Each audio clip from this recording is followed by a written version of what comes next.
Gosh diggity darn, ladies and gentlemen. Welcome back to Transit Talk.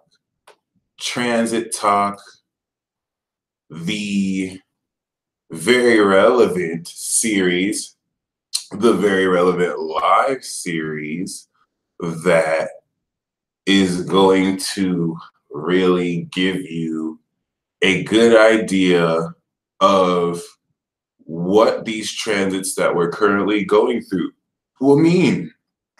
And Mars in Capricorn is what is kicking off a lot of this war, let's say. Capricorn is a military general in these streets. And I have appropriately titled this Superpower Breakthrough. And I say superpower breakthrough because, or psychic power breakthrough, because, and I can't just say this in a sentence. This is actually really exciting, guys.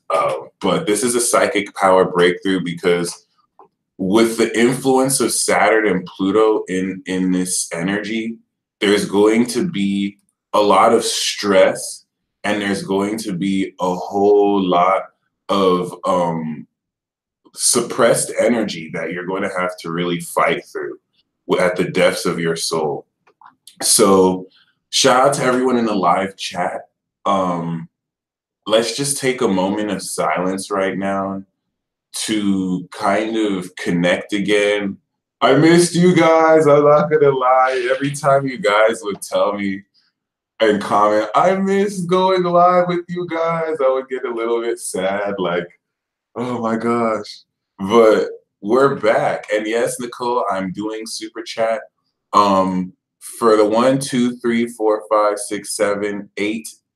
8 of you did super chat last time. I got you this time. Chad Taylor, Nicole White, BL, Star Blue, Star Power Blue, Under the Mystic Moon, Moon Bay, Shannon, P did. You said no card needed, but I got you. I still got you anyway. Okay. So let's tune in real quick. For those of you who did the ritual with me yesterday, I want you to breathe in that solar energy.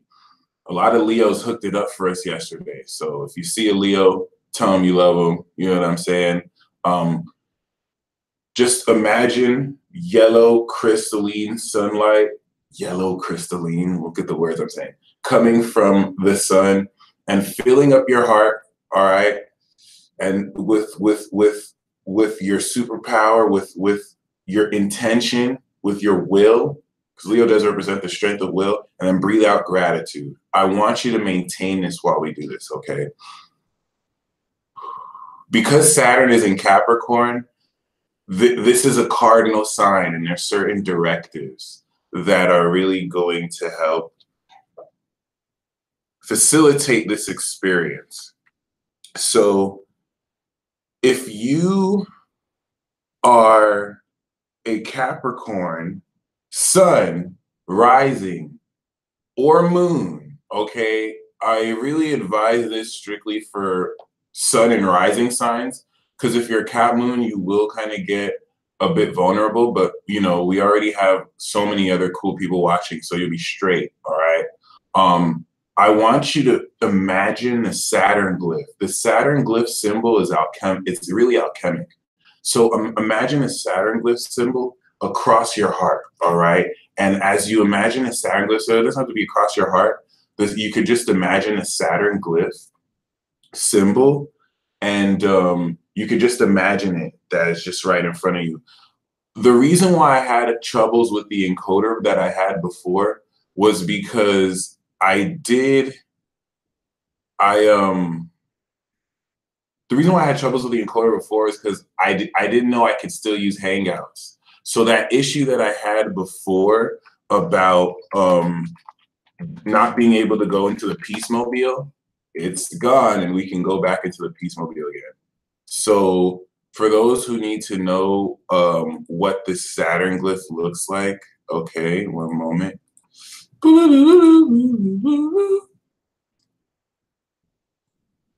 There we go. This is a Saturn glyph right here. I want you to imagine this in front of you. And while I'm doing this broadcast, just focus on where you're moving forward to. Do it as long as you can. If you can't do it the whole of the entirety, that's okay. And this is going to help move us forward.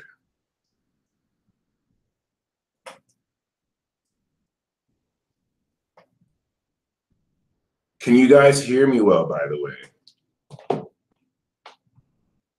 All right, let's get it. So anyway, Saturn and Capricorn, before I really speak about the potency of that, it's important to really speak on the purpose. Saturn and Capricorn effectively is, well, Mars in Capricorn, right? But this Freudian slip is for a reason. Saturn in Capricorn is helping you move forward with a lot of your deliberate decisions and with the general structure of your life. There's concrete being built that is allowing you forward mobility and forward movement. All right. And this is, every challenge that you go through is really meant to help harness whether what you're doing or who you are in your life is with integrity. However, this is not simply just, you know what I'm saying, a cardinal transit. We have Pluto involved.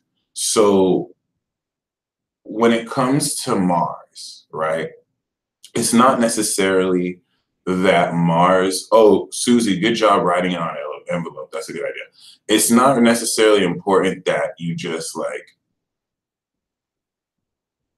it's not necessarily just important that Mars is in Capricorn on the heels of a Mercury retrograde, which has already begun. Shout out to my Mercury in Aries. You guys are gonna hear the dumbest things for the next 2 weeks. But you know what I mean? Mars just got out of Sagittarius. And before that, Mars was in Scorpio. So Mars that just went through Sagittarius, you might have been so distracted by Pisces season. Mars in Sagittarius showed you possibilities of what it's possible for your spirit to do, because now that it's in Capricorn, you're going to be taking the most serious action ever. We have the fire of Aries and we have the seriousness of Capricorn. Have you ever seen a Capricorn who has like an Aries moon or an Aries with a Capricorn moon? This energy really provides great force and great control. The negative thing about cardinal signs is that, you know what I mean, they can force your hand, but this kind of energy is going to be good. Some of you are needing to switch your schedule around. Some of you are needing to add a lot more energy to what you do. And this is going to build the strength for you to do so. All right. Everything that you have felt for a long time that you can do, you're going to put into action, but you have to, Mars has to pass through Saturn, Mars has to pass through Pluto. And this transit is going to bring forth a very intense sense of challenge and an intense sense of suppressed energy that you may not have felt in a long while. And what is this opposite? It's opposite Cancer. So this is going to challenge you very profoundly to come to terms and deal with primarily with all the emotional blocks that you have. In other words, this is a very fancy way for saying some of you are going to have to deal with some of the most anger you've ever felt in your whole life. And this isn't necessarily anger in the sense of like just being mad. You get me? This is like deep-seated anger that you're going to have to deal with in ways that very effectively, you know, challenge you to push forth your will. Remember, Mars is your willpower. So some of you feel like you can't do certain things. The reason why people will be really frustrated in life is if their Mars is debilitated.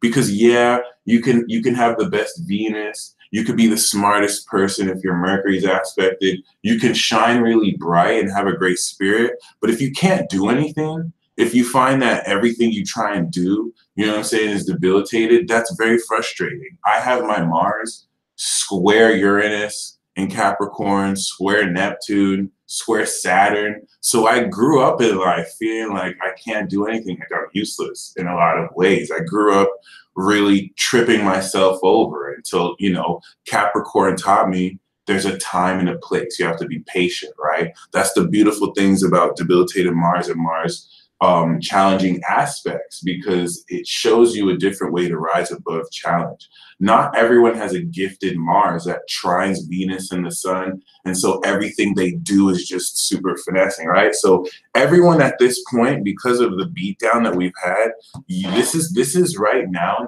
because what is Aries season? Aries season is the spark of spring. It is where it's not Aries season, by the way, because a wannabe astrologer, someone who doesn't know astrology, will tell you that Aries season marks the time where the sun is in the constellation of Aries. That is not Aries season. That is misinformation. You would probably hear someone like Bill Nye the Science Guy say that and mislead a lot of people. Aries season is when the sun has the most light, when spring has sprung and the sun has passed the equator, right, with the Tropic of Cancer and Capricorn, and we have the most day and the least night in the northern hemisphere.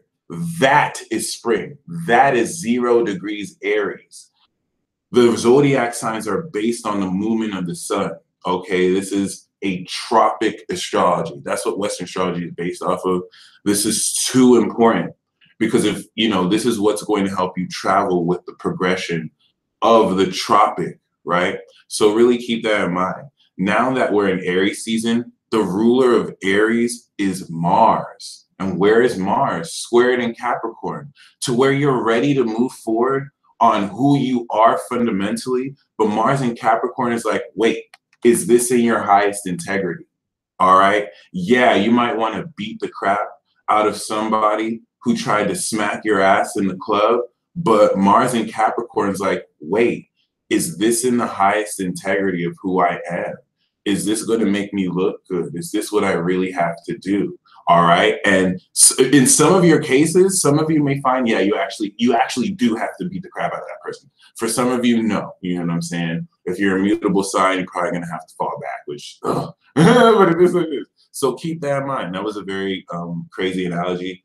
But what has happened over the course of the last year is that your willpower has been beat down. Not everyone is Dwayne "The Rock" Johnson, or not everyone is like, you know what I'm saying, some MMC fighter who is in the heaps every day because they have a very polished Mars. So a lot of you have really gone through a ridiculous ego death, because you're finding that there's a lot that, and I hate to say a lot of you, because that's really vague. You know what I'm saying? Now that Saturn's in Capricorn, I'm having to help legitimize this craft by not giving people an opportunity to say that a lot of what I say is biased. All right. Unfortunately, when you're speaking to a lot of people, you don't have that luxury. So when I say that some of you are doing this, I am exploiting the nature that some of you are doing this. I'm not doing it to be some psychic genius. So you're like, oh my God, he's right. Some of us are doing. Just hear me out here. And y'all are straight. Y'all are straight. This is just for the skeptic listening. Don't think I can't hear you. You know what I'm saying? It's like some of y'all, I say some of y'all because not everyone has a bad Mars. All right.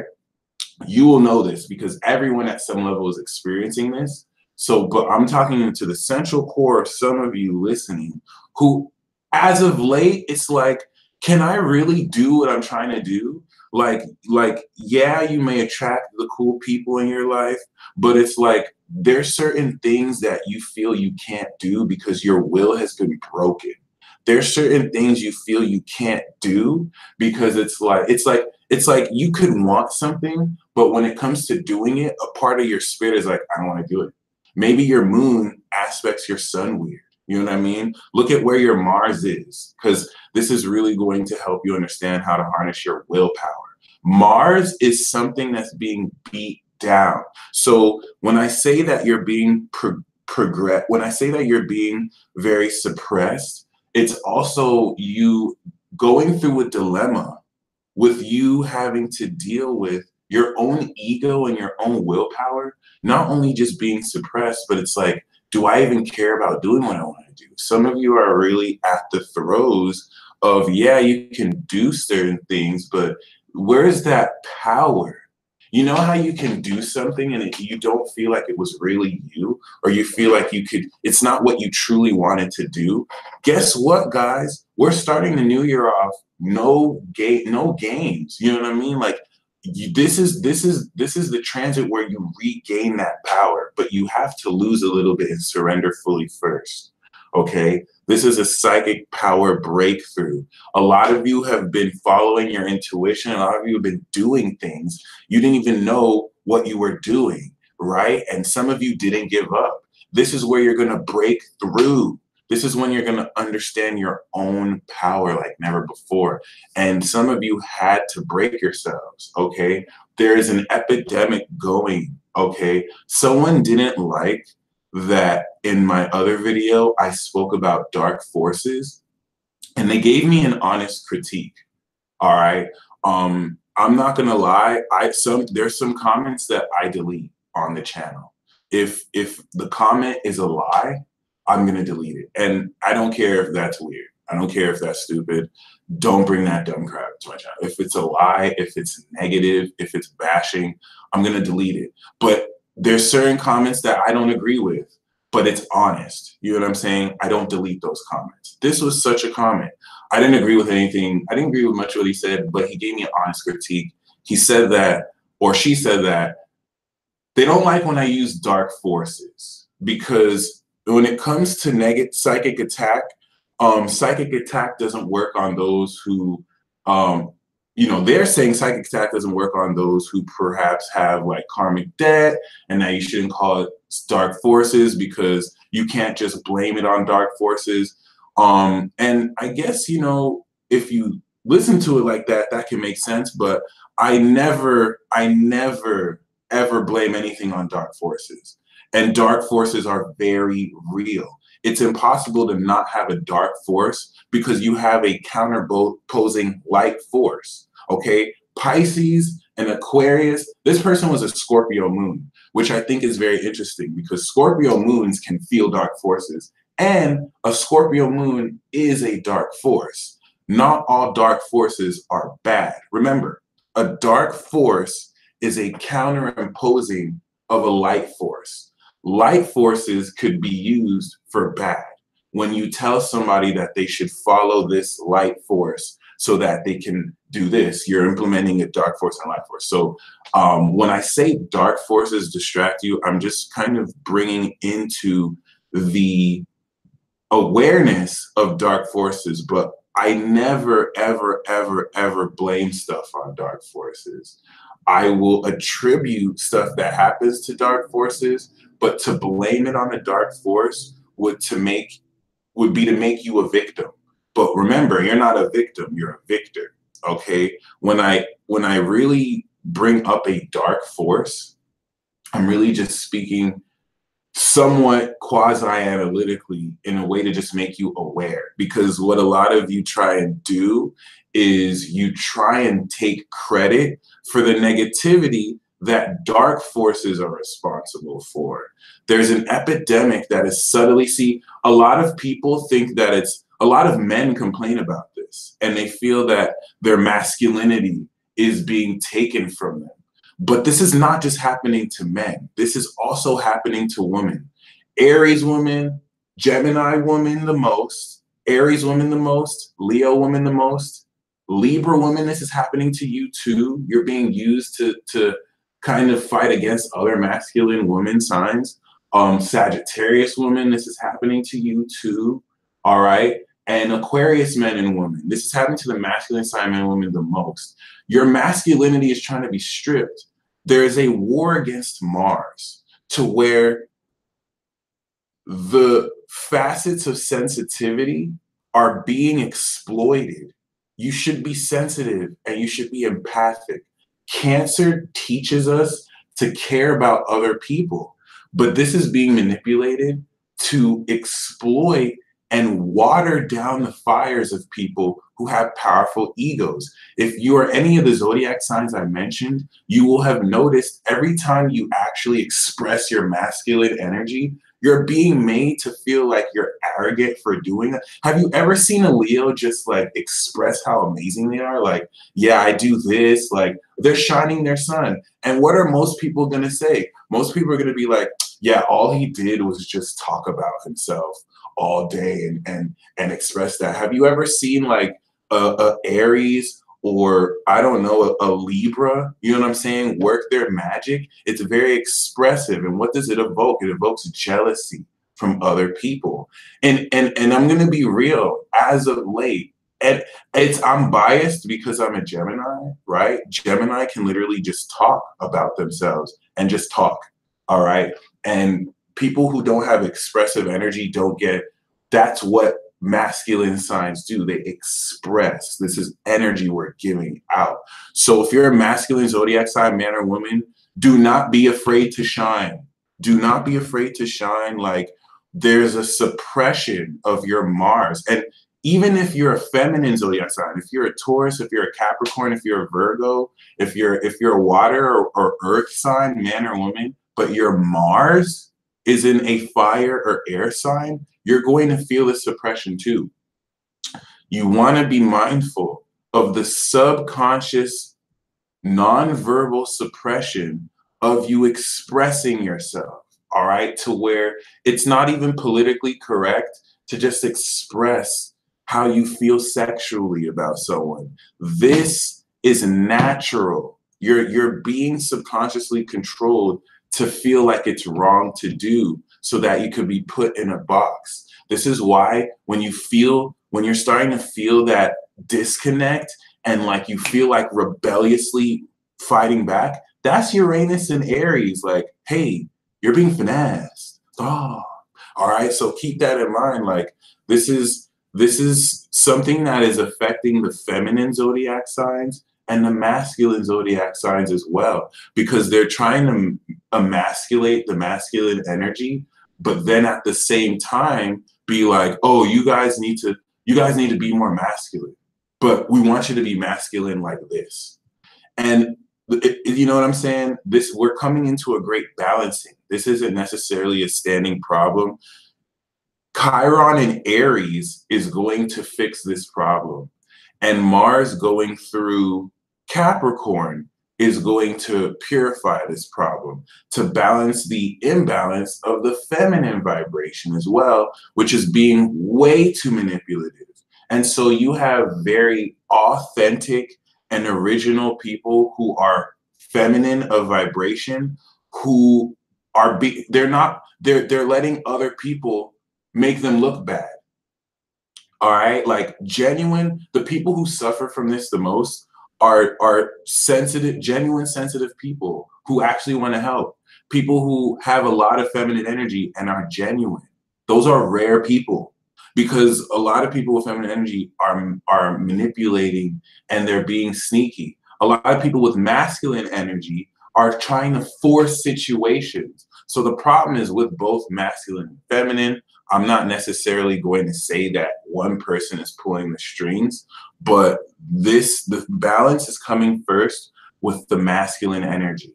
Chiron is about to finish in Pisces, and during this transit, we're going to see it enter Aries. So there is a huge healing of toxic masculinity that's happening right now. A lot of people are fed up with the BS. And this is all about purifying the intent of your will and your action. The psychic power breakthrough is all about really directing the purification of your willpower, so the decisions you're making reflect the integrity of your character.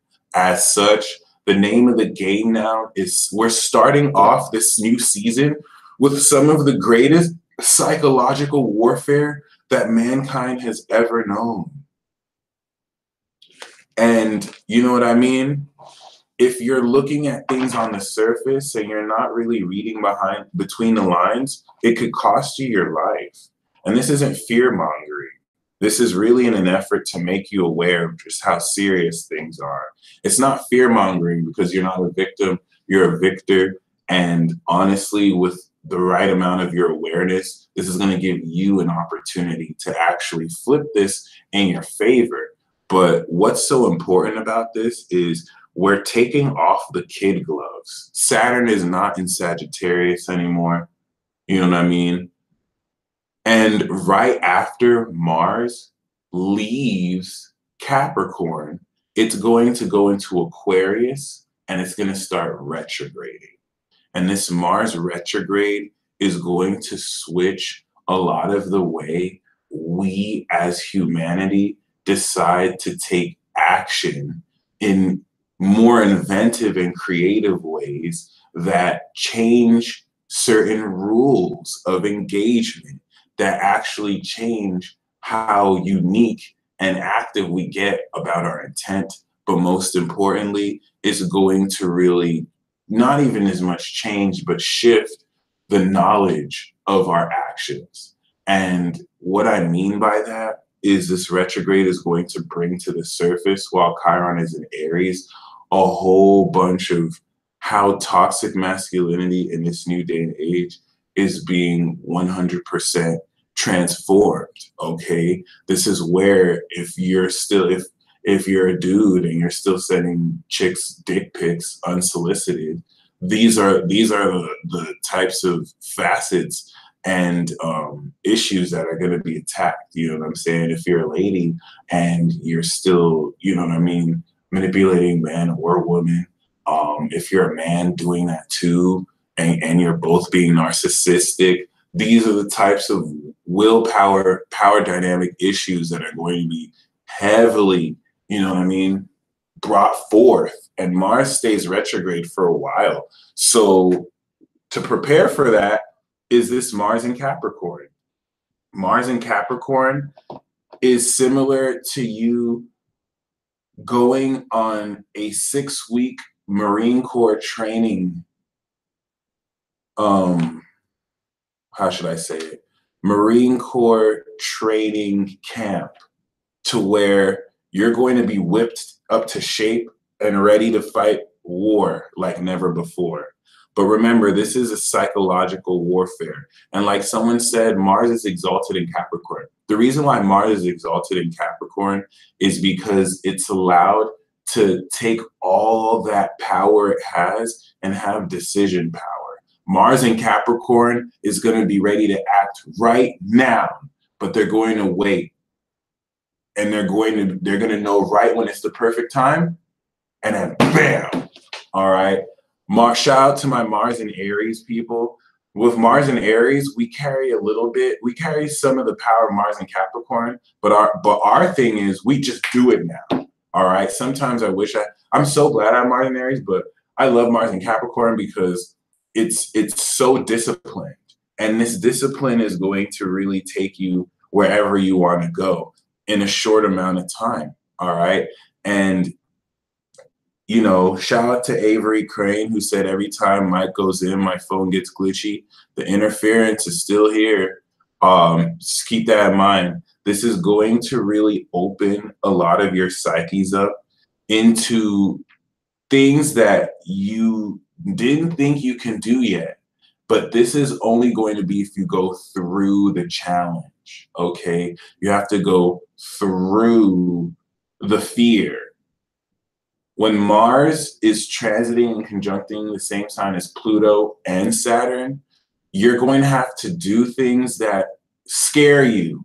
You're going to have to talk to that person that you feel you can't talk to. Some of you have been feeling impotent because up until now, you probably face nothing but rejection, rejection, rejection. No one has ever really taken you as serious as you may have wanted them to. You probably feel like not a lot of people see into your true worth or your actions. And so this makes you feel impotent. And a transit like this is going to bring up some of your worst fears, not so that you go around it, so that you just go through it And it's like, oh, wow, I actually did it. It wasn't as bad as I thought. In fact, some of you may fail gloriously. If you fail this transit, make sure you fail gloriously and make sure you fail like a boss, because the worst thing that you can do is end the transit quitting and not even giving yourself the chance to fail. Okay? Some of you feel like you can't be with the love of your life because you just don't know what to do. You feel like you would just be there in the relationship, and you feel like you would end up being useless to someone who's meant to be with you. And then, it's like they're going to be interested in someone else. And so you would rather not go through that pain. You don't even take a risk. You have to still do it. You know what I mean? Do the work, show up, and believe in yourself. Some of you are going to have to face, challenges and go up against people who you probably don't think you can beat, not even in like a physical fight, because this is psychological warfare. Some of you might have to face this at work. Some of you might have confrontations with people who downright intimidate you, okay? Wherever you feel that intimidation is projection. So there's certain keys that I want to give you, all right?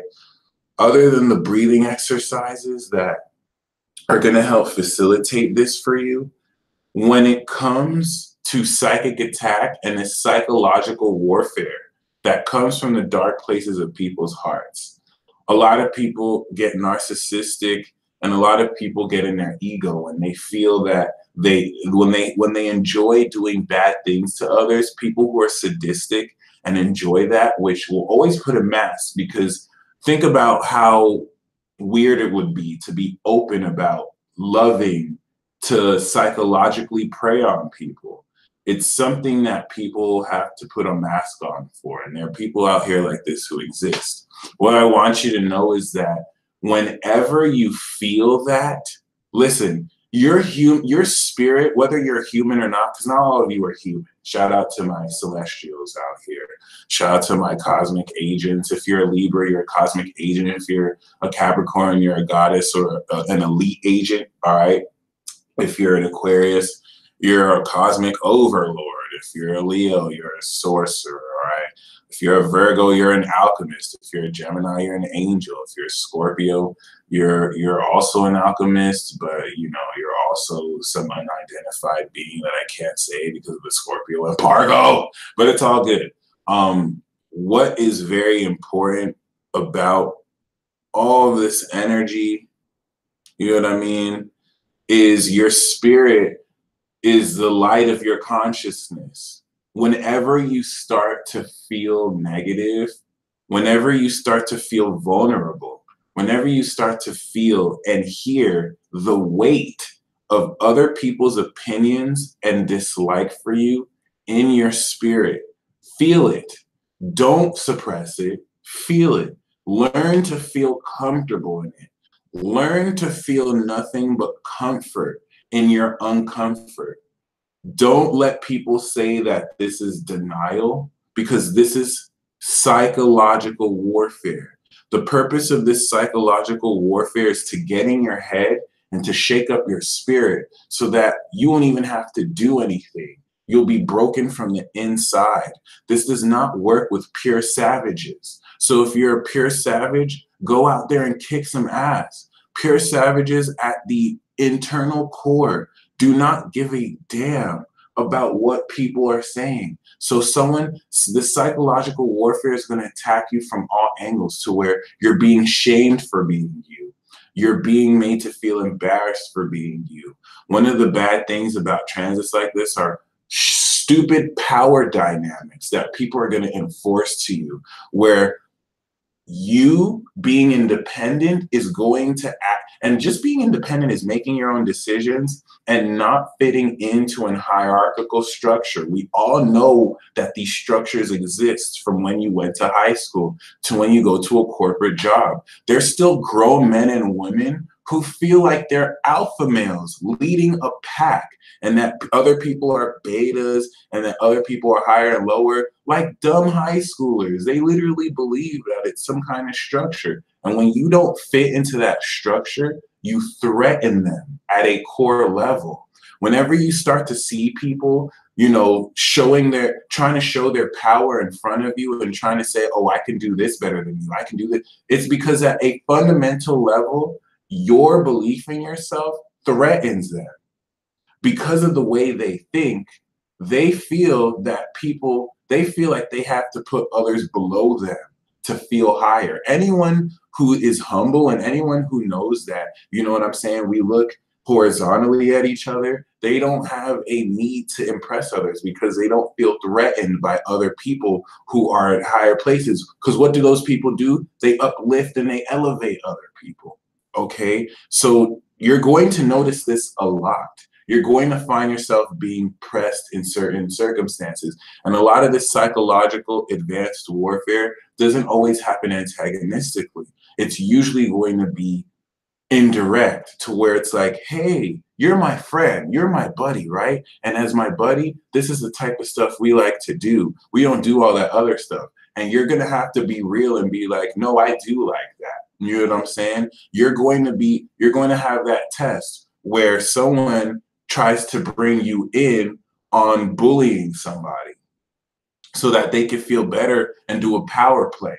And you know what I'm saying? You might have to stand up for yourself and be like, nope.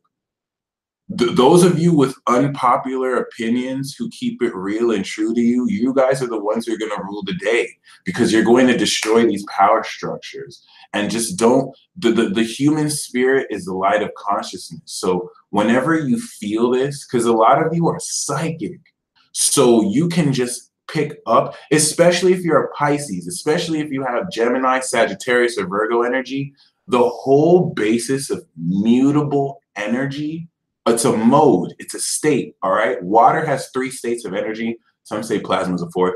There's solid, right? There's gas, and there's liquid. Liquid is Cancer, gas is Pisces, solid fixed is Scorpio, okay? These 3 states are like in the zodiac: fixed, cardinal, and mutable. The mutable is a state of being. So people with mutable sign moons or suns, you can actually pick up real time when someone is projecting vibrations at you. Gemini energy is literally the magic of communication and sound vibration. So you can hear miles away when people are thinking about you. It's nothing weird in an age where everyone is awakening telepathic ability. And if you think that's weird, Sagittarius and Pisces can see it. You could be talking about a Pisces, and then they'll close their eyes and they'll just have an image of you talking about them. Because if I'm talking about a Pisces, I'm literally investing a vibration. That vibration goes somewhere. It's a projection, and they're going to feel it some way. It may not be as clear as that. So when you feel it and then this affects your spirit, I'm letting you know it's not you being depressed.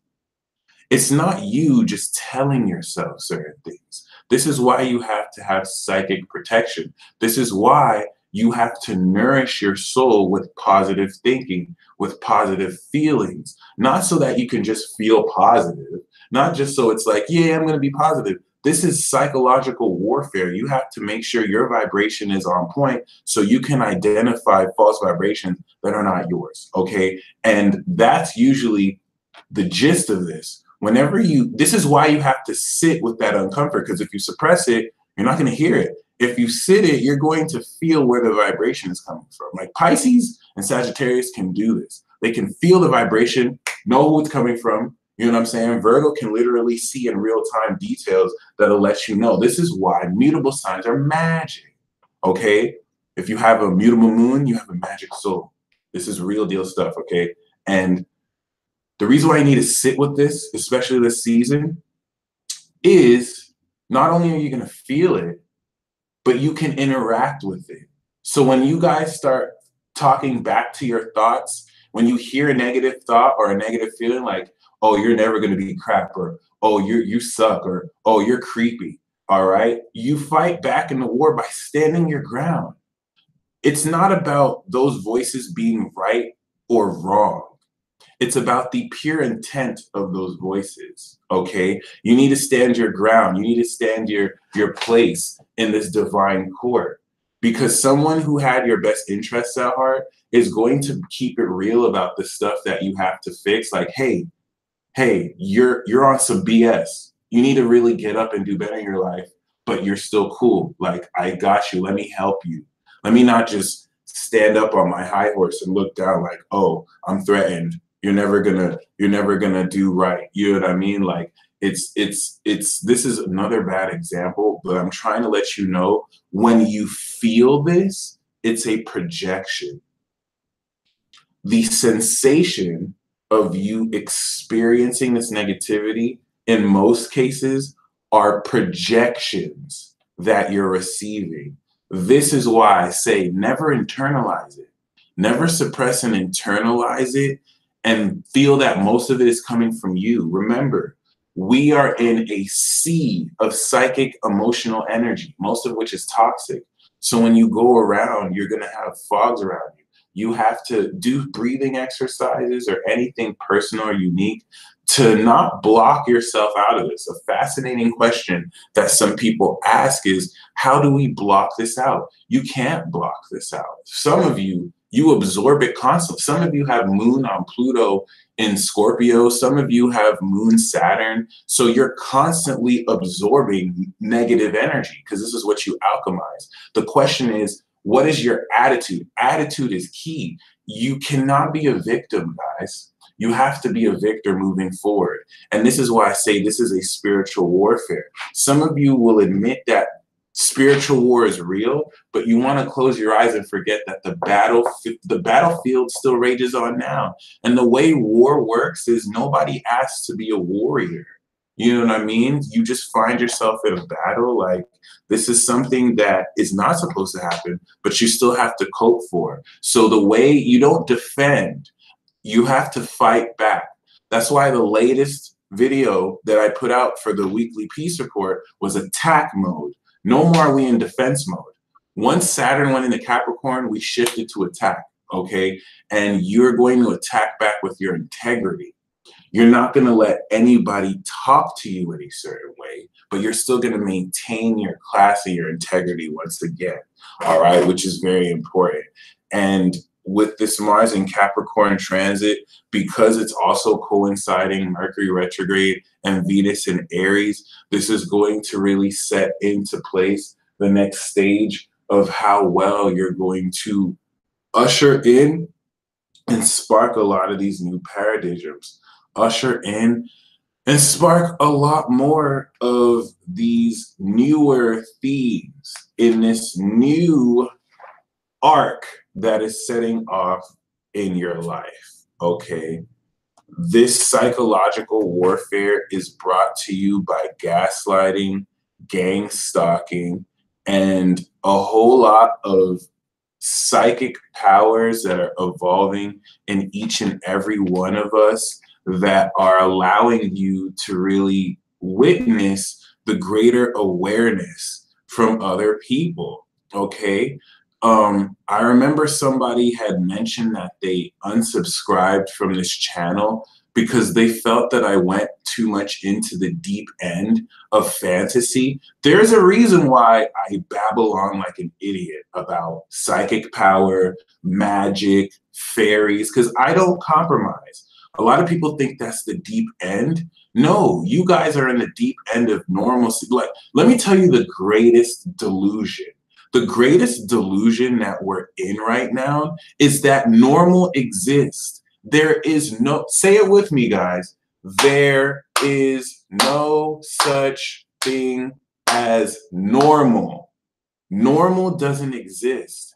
And now we have mental illnesses, which is a standard placed on a subjective understanding of what's supposed to be normal.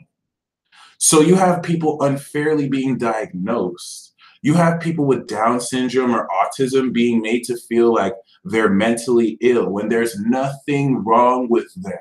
It's because of a standard that humanity has the audacity to say, if you're not like this, you're not normal, even though that standard is heavily biased at the core. The only reason why we call people mentally ill is because they refuse to follow standards, or they can't. And because they may not have control over their mind, like some of you will say you've dealt with mentally ill people.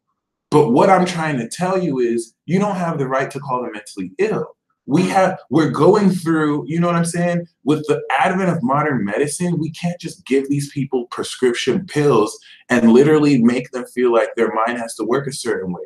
We're stunting the development of their own unique process because we don't understand, you know what I mean? Like I'm just making sure this is like established, because this is not to undermine the work of those who help, quote unquote, mentally ill people. All right. There's been great developments and research in this field, but even certain practitioners of this field are disheartened at how certain people are diagnosed, because it's not right, because normal doesn't exist. And I'm going to say this one more time. Normal, the whole basis of normal is Saturnian.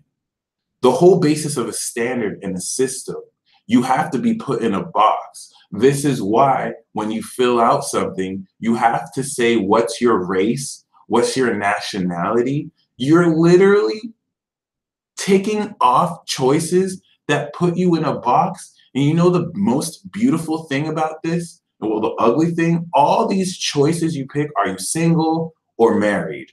Are you Black? Are you Hispanic? Are you white? All right. Are you male? Are you female? Are you poor? You know what I'm saying? What's your income? This all puts you in a box. Every single facet of the system is not real. You are not white. You are not Black. You do have XX chromosomes or XY chromosome or some other combinations, but you are not male. You are not female. You are not in this income class, right? You are not Pacific Islander. You are you. You are you. This is the journey of discovery. When you have to identify with this in an effort to be normal, you are taking a part of a grand psychological delusion. So the reason why I have to say this like that is because every single time you're told to be normal, you have to ask somebody, what does that mean? That does not mean anything. Literally, this is the greatest delusion that we're in. People really feel like there's a normal way or a right way to do something. That's why Sagittarius is such an important vibration, because it encaptures the infinite. Sagittarius will show you all the possibilities of everything. But some of you are still living under the illusion of normalcy. Some of you are still stopping yourself from doing something because you don't think it's normal. Every time you want to ask, is something normal, you have to say, according to who? This is a presuppositional disconjunct that is going to allow you to snap back into true reality.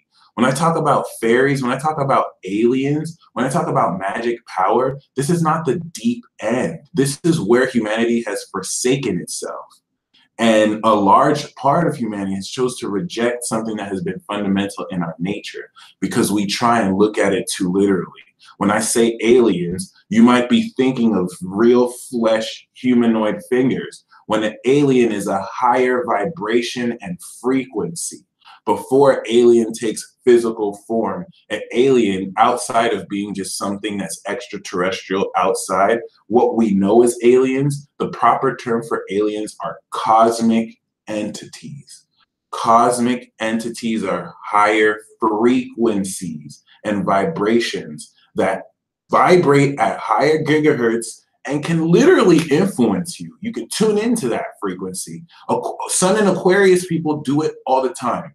Okay, this is where they get this brilliant knowledge from. They talk to aliens and cosmic entities all day. It's their thoughts. All right, so literally, Don't let these people fool you because they're afraid to believe in their magic. And that's a lot of people. For those of you who aren't afraid to believe in your magic, you're going to awaken it like never before. Well, the awakening has already happened. You're going to break through into the power. And there's another awakening going here too, because there's many awakenings that happen. Shout out to Victor in the building. So really keep this in mind, y'all. Like, normal doesn't exist. You have a lot of people, especially if you're someone in high school or if you're someone who in a corporate place, you're dealing with people who are so insecure, they have to make fun of you just so they feel better about themselves. This is literally going to be a breakthrough from that paradigm, from whatever your subconscious remembered. You yourself have to believe in yourself as well and come out of this. The illusion of normalcy is what you need to break through of, to where it's okay to have a system and standard. This is what we have Saturn for, but you cannot chain yourself and make yourself be a slave and a prisoner to a standard of normal that doesn't work, especially in a place and time where the people who make the rules and legislation and try and literally like describe what's normal represent a biased interest that, you know what I mean? If you think about every great technological advancement or just amazing person, like, I don't know, Nikola Tesla, these people were weird. These people were different. You had to be different in order to lead forward a new normal. So just keep that in mind, because this Aries season, you're going to be doing stuff that's not normal. And normal is the enemy, really. Anytime someone makes me feel like I'm normal or ordinary, I get threatened. That lets me know I'm not living my fullest potential. If people aren't looking at me like, oh my gosh, you're weird or different, you know what I mean? And trust me, being different doesn't mean being a schizo on the street, just dancing and doing the Macarena in front of Times Square. Being different, well, it could actually be that. And if you want to do that, you're a gangster. But you know what I mean? Like, being different has a lot more to do with just being authentic to you. And once again, when people can't, the reason why dark forces exploit this is because when they can't recognize that, if I know that you're just being, if you're doing something that I feel is being a nerd, I could just call you a nerd. And I can just say like, okay, all right. But if I know if you're doing something I don't know how to categorize you. I don't know how to put you in a box. I don't know how to manipulate and control you. That's going to make me, if I'm that kind of person, that's going to make me very intimidated because I don't know what you could do. Now I'm going to have psychological warfare, and I'm either going to try and be your friend or I'm going to set up stuff. You know how some people will set you up in a trap like, oh, well, if you believe in this, if you believe in that, then that means you're this and that means you're that. No, it doesn't. It means that you're trying to put someone in a box. So really keep that in mind. Each and every single one of you are going to have those showdowns, some with people who are close to you, because some people, they don't really have the worst intent. You know what I'm saying? They just kind of do stuff like that because it helps them continue to lie to themselves. All right. And the actions that some of you are going to be taking will contradict directly a lot of lies people have told to themselves. Certain people have made themselves believe that they'll never achieve a part of their dreams ever. And then they see you achieving the dreams that they felt they couldn't. In fact, in their eyes, they feel like you're not even as talented as them. So they look at you and they tell you, no, you're not going to achieve those dreams, but you're achieving it. And even though you're showing them proof you're achieving it, because they don't want to believe that they could have done it too, or they don't want to believe it, they're going to make themselves believe that those achievements don't mean anything. You're going to have people who try and undermine stuff that you're doing that is making history. And it's only your fault if you take them seriously. All right? Don't let people who act like they're in high school pull one on you, because you are gaining maturity through this energy. So let's talk more about the psychic power breakthrough portion of this. All right. Real G's move in silence. So it's not so much that you're going to be doing things you couldn't do.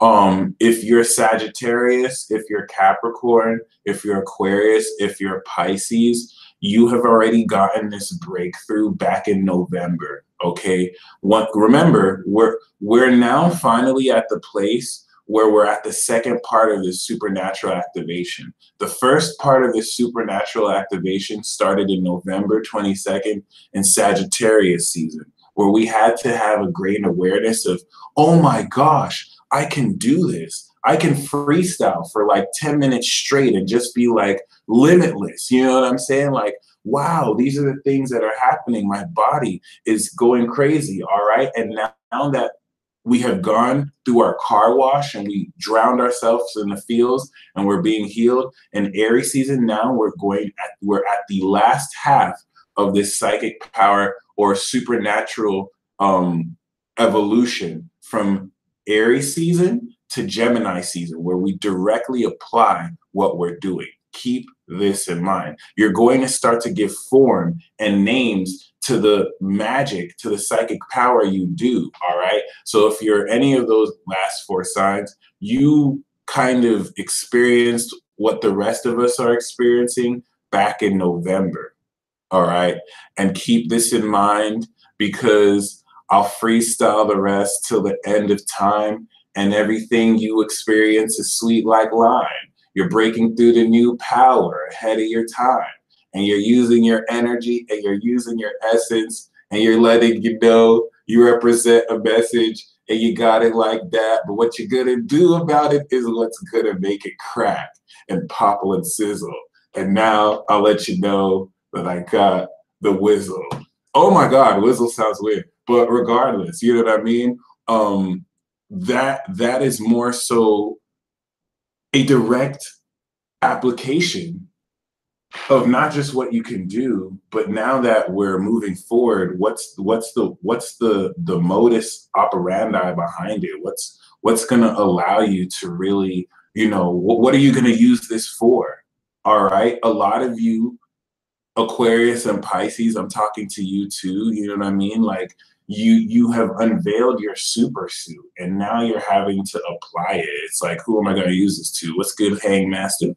And just be mindful of this. The reason why your energy has to be purified is because with great power comes great responsibility. Some of you get too angry. The universe knows that if they awaken your power and look, some of you are going to awaken. Okay, first of all, every Virgo, this is how crucial this is. If you're a Virgo and you saw Dragon Ball Super with like Hit, there's this character in Dragon Ball Super called Hit who can time skip. Like he can stop time for a good like second or two and then move forward and then come back. Every Virgo can time skip. Every Virgo who saw that episode was like, man, I can do this for a whole minute. He ain't got nothing on me. Because every Virgo is so precise. If you think about their awareness, they're so precise with what they do. And Virgo is literally the magic of time, that they can literally be 6 seconds ahead of you because they already know what people are about to do, which is kind of like a time skip. Okay, there's certain definite powers that people are starting to have unlocked that they can just use instead of just using it. And now we're breaking through to you being able to keep it on all the time. So the transition we're going through is, instead of just using your psychic power, instead of just using your intuition for the next 3 months, you're learning how to have it on all the time, so that you turn it off when you want. But the thing is, some of you, and not just Virgos, and I'm talking about everyone now, some of you, I don't want to say you're petty, but some of you get mad, and it's not your fault. Especially if you're born after 84, you're going to have this problem. If someone wants to do something and you're like, oh my God, I wish I could just break them like a twig. And this is not just like an Aries problem that just gets hot-headed. It's like, oh my goodness, I feel like there has to be vengeance. This is not you. This is Pluto and Scorpio. And when that intense energy builds up inside you, it can produce a small bit of psychosis, okay? So some of you are kind of getting tested. The universe knows if they were like a Leo, a Capricorn, you know what I'm saying? Like they can get so mad at somebody that they'll get in a car accident, right? And the universe is testing you. It's like, okay, let me let this person, let me let someone push their buttons so we see how they react. Can they control their anger? Because before the universe, you know, unlocks, you're gonna unlock power this transit. Before you unlock power, that's gonna like make you just press a button and someone's life just blows up. They're gonna see if you can handle it. With great power comes great responsibility. Okay, when a high priest or a high priestess gets initiated in a religion, okay, um practical meditation techniques, by the way, for Hangmaster and for Nancy, who had asked, just mindfulness. It's not about forcing you. You just want to be aware of it. You just want to be mindful and breathe to your diaphragm. That'll help you be more mindful and aware because you can already do it. It's just knowing you do it.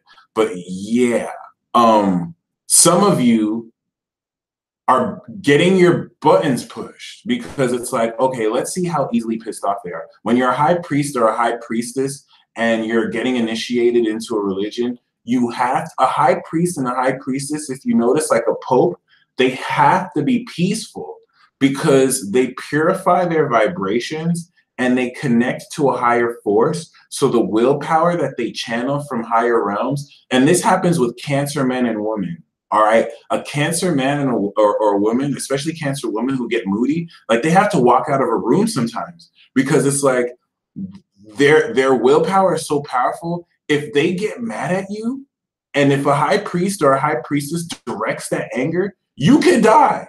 You can die. Their ancestors could be like, oh, who do we have to fuck up? You know what I mean? And like, bad stuff can happen. So they have to purify their intent. They have to pray. You know what I mean? They have to they can't get mad at people. All right. And there's some people, that's why you have to get initiated. That's why only the pure can. All right. Certain people, this is like an initiation because some of you, oh my gosh, if some of you had your power unlocked, you'd just be waiting for someone to mess you up. You'd be like, ooh, I wish someone cuts me off on the road today. And then you get cut off on the road. And it's like, what?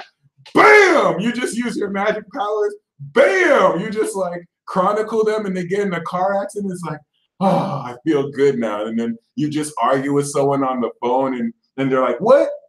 What, you thought my food tasted nasty? Bam! Now you got a migraine. And then now your spirit guides are just like, oh my God. This person has no control. Like you have, keep that in mind. This is Mars square Aries. And that's okay. That's okay. The reason why some of you feel that is because of these intense energies. So don't feel guilty. You know what I'm saying? Mars passing through Saturn and Pluto is going to test you to purify and release this. You have to let go all your anger. Okay? When Yamato released the seal on Naruto, and he had to just let that energy go out. This is going to be a lot of you. And I almost want to play this clip to give you guys a visual. But what did Naruto start feeling? Naruto started feeling a lot of hate because he has a demon thoughts in him. And he had to suppress a lot of hate and still let it go. This is going to be a lot of you guys. When Mars goes over Pluto and that suppressed anger starts coming out, you're going to have to hold back a lot of hate. Some of you are probably also going to be on your cycle and period then, and you're literally going to hold back, choking the life out of people. Like someone will just look at you and just be like, oh my God, I like your skirt. And then you're just going to be like, did this motherfucker say they like my skirt? How dare them? How dare them? This is not you. It's just the sensitivity of the vibration that you just literally, yes, Rainbow, super chat is on. You just literally have to let go. You just literally have to let release, okay? Don't be perturbed. You really just need to you know, feel it. Who said that? David, I am a hipster weeaboo, okay? I am a hipster black weeaboo. I am sub gang.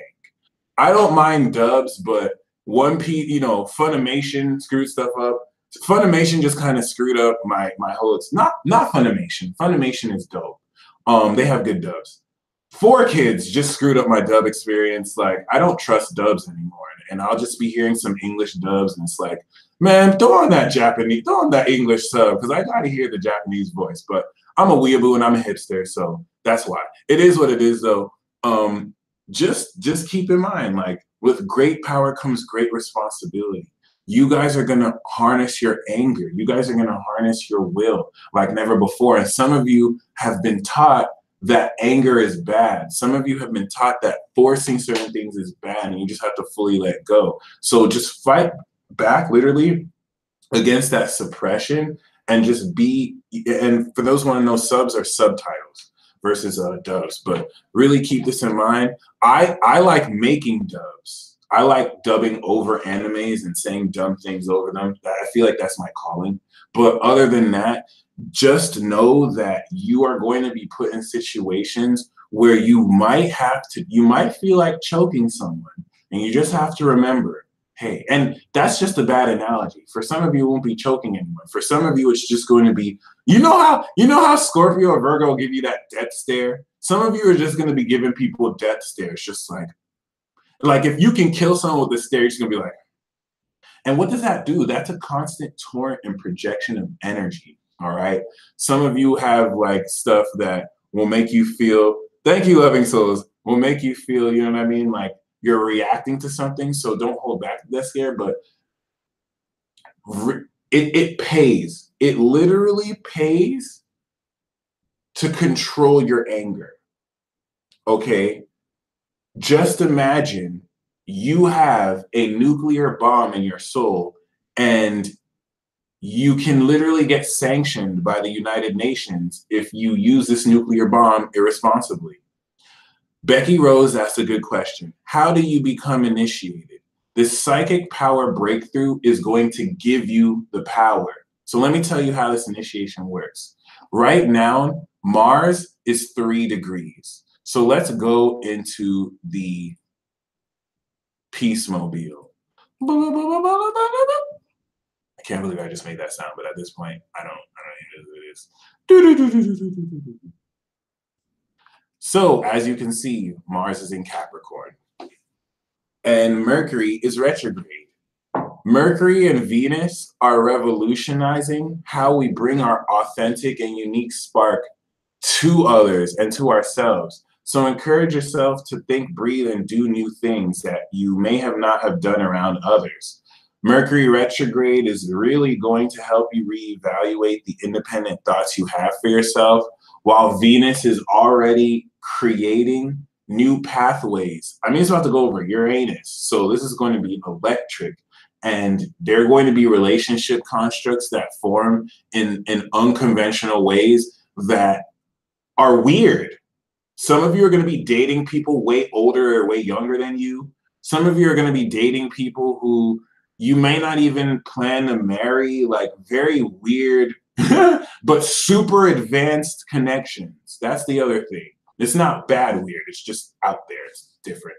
So other than that, Mars is 3 degrees. This initiation officially begins when Mars conjunct Saturn, which is now, by the way. It's 3 degrees, but you're going to experience this exact bam. And my Uranus is 8 degrees, by the way, Capricorn. So last day of March into April is the coronation of this initiation, all right? Keep this in mind. Venus will start to trine this too in Taurus, but we'll talk about that more in the Venus and Taurus video. Mars conjuncting Saturn is a test. Saturn is going to unlock your psychic power, all right? And from now until Pluto, you're going to be tested on what you can do with it. And as such, this initiation is going to test it very well if you're responsible with your power or not. Because by the time this gets to Pluto next month, oops, see that? We skip a whole season and Uranus is about to go into Taurus now. Can I get an amen? So April 1st The whole month of April, guys, it's no coincidence that this is a majority of Aries season. The whole month of April, from basically April 1st to April 26th, you see that? This is good for those of you who passed the initiation on April 26th. Pluto will have deemed that the actions you have taken with your psychic power are worthy. You need to understand me here. So I want you to see this, okay? April 1st, April 26th. From April 1st to April 26th, the sun's going to shift from 12 degrees Aries to 6 degrees Taurus. Venus will be in Gemini by then, and Uranus will just be ready to move into Taurus, which by the end of the transit, bam, it's going to be there. It's going to be there before Mars actually retrogrades, like closer into July. Okay, so we're going to end the transit off, my friends, with, all right, Uranus and Taurus. See this right here, guys? You see this right here? The last time Uranus went 0 degrees into another sign like this was this day.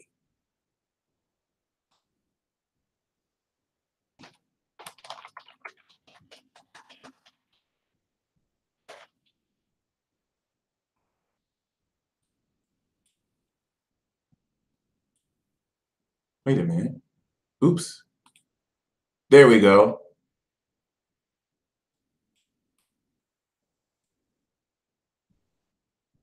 Do you know what happened around this time, guys?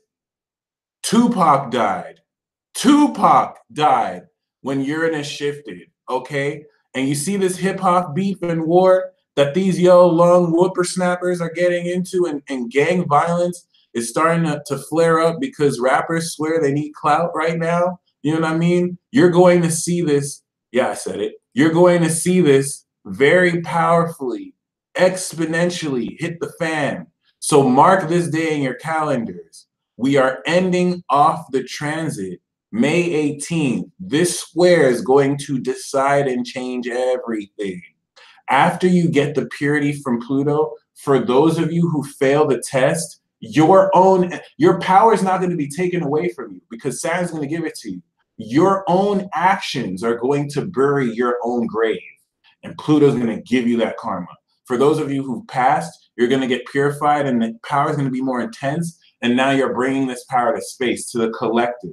You're going to bring this power to the people who you know, and then it's going to retrograde because the people you know are going to change based on this. But pay attention to this. This is going to be huge. So remember, April 1st, April 26th. Everything in between is this Aries season transit. And this Aries season transit is you taking action with this superpower coronation. Okay, thank you guys very much. I'm going to go now and fap the rest of the night. No, I'm just joking. Very bad joke, by the way. But yes, I need you guys to embrace this, okay?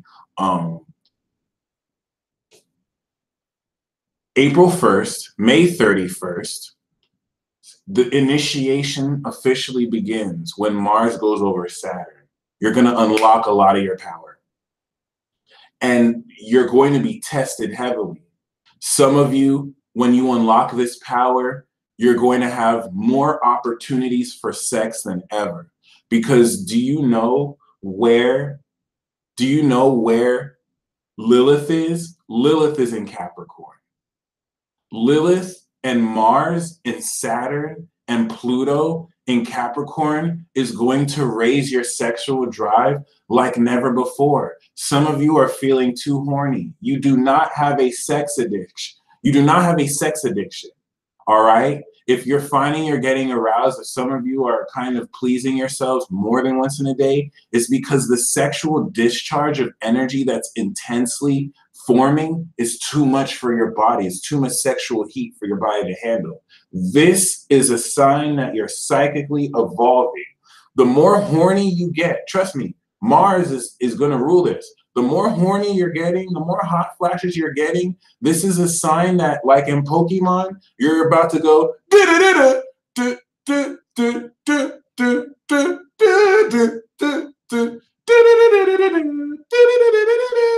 Right? For me, it's gonna be like, right?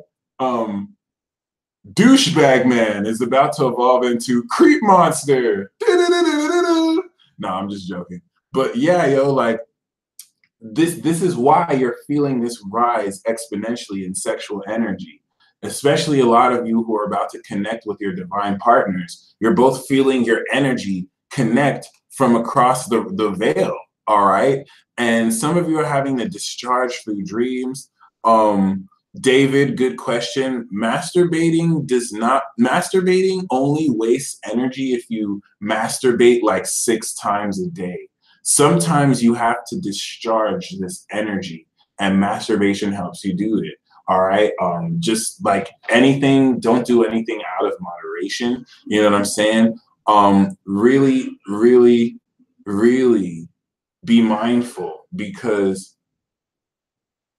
a lot of you are going to start being able to do things. It's like you're going to take NZT. That's a very perfect analogy. So if any of you guys need to watch, so your homework is to watch Limitless, and your homework is to watch Lucy. Unless you've seen it already, you know what I'm saying? Then your other homework is to take out a list and write 10 things that you always wanted to do.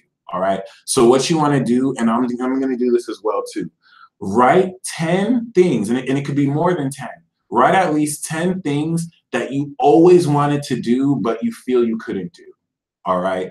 Let's say you wanted to talk to this super famous model or actor, and you wanted to actually, you know, and this is in Capricorn. If you, ooh, shout out to Ramadan who just watched it today. You want to flow.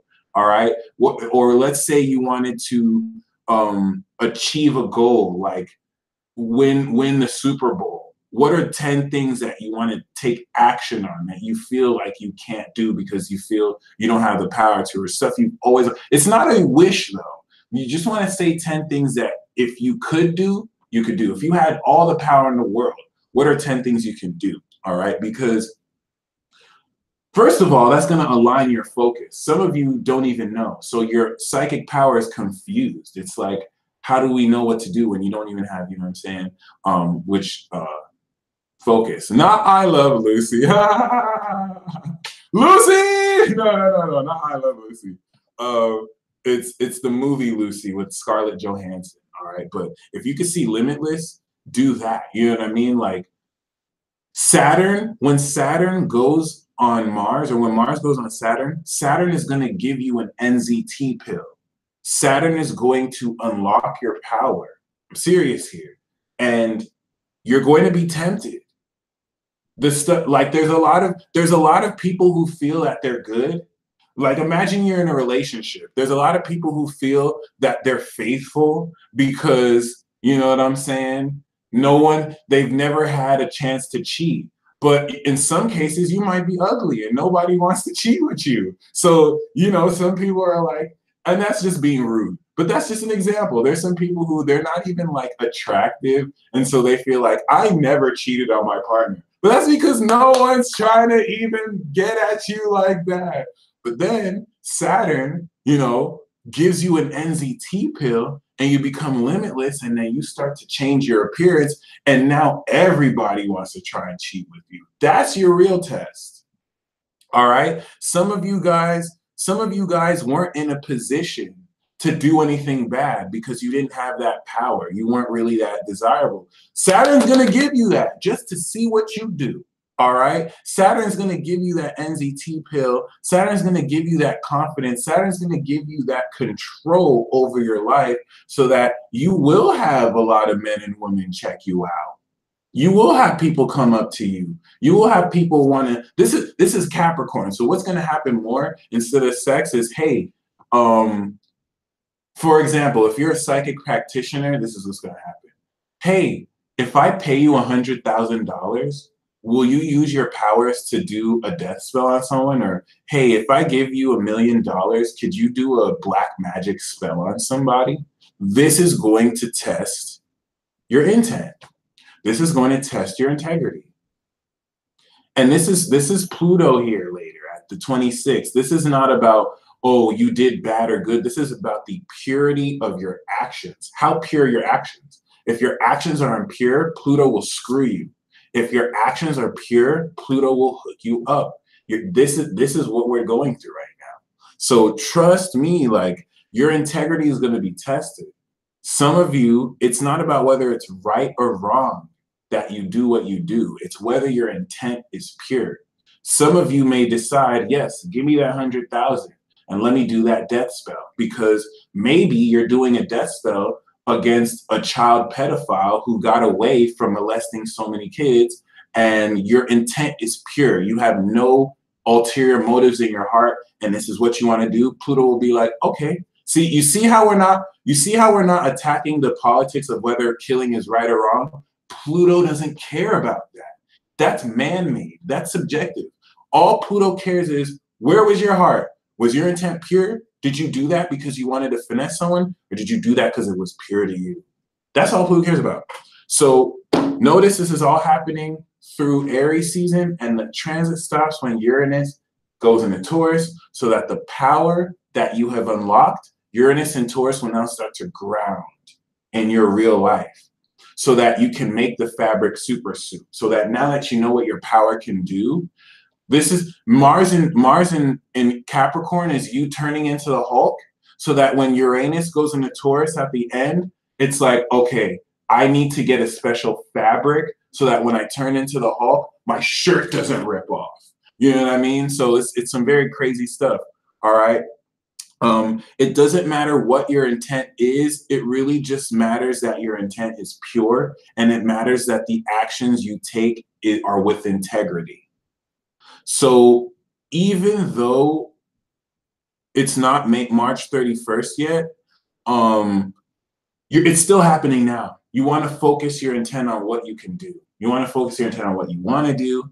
And before I go into the super chat, let's pull cards for the signs. Honestly, I'm not trying to make this long, and I feel like talking another hour. I could talk for a whole another hour, guys. I've been with you guys in a while, but I don't want to make this too long, and it's kind of late for some people too. So Aries, the power that you're really going to awaken is a lot of the fire of omnipotence, and a lot more. You're going to see that you could really push your way open in situations. And this is going to really help you directly attack the blockages that blocked you before. Aries moon, Aries rising, okay? You're going to be directly confronted with everything that was an obstacle. And Saturn's going to give you that NZT pill, and everyone at the top who was blocking your way, you're going to be able to move through. But your lesson of integrity is, are you going to use your influence to force things selfishly, or are you going to care about other people? Make sure you're balanced, because you're going to be on fire. You're going to be leading everyone this Aries season. All right. And the card we even have for you is the Psychic Breakthrough card, the Ace of Cups. Okay. A gushing and a loving of new energy that's really going to help you. Ooh, look at this. This is going to be romantic too. All right. Accept the cup. Accept the cup. Wheel. Although this could be you giving the cup to somebody. But open your heart to this energy that's going to just really inspire you with greater love. All right. You're going to feel into this power a lot. Taurus, this power for you is going to really influence a lot your persuasion. And you're going to really inspire a lot of people with the beliefs that you stand for. However, you want to be mindful that you don't become a charlatan. And you know what I'm saying? Certain people might see your magnetic quality and be like, yo, could you say this? Because we notice when you say or believe this, people buy it. So could you do this? You have to make sure you really believe in it, okay? Taurus, you're going to find that a lot of this energy for you is going to very greatly help you move forward on a lot that you have believed, and solidify this for a while and bring form to it. All right. And the card that we have for you is the King of Wands. So the King of Wands is a Leo individual, but if anything, it's going to be you really gaining a lot more independence in the way you move.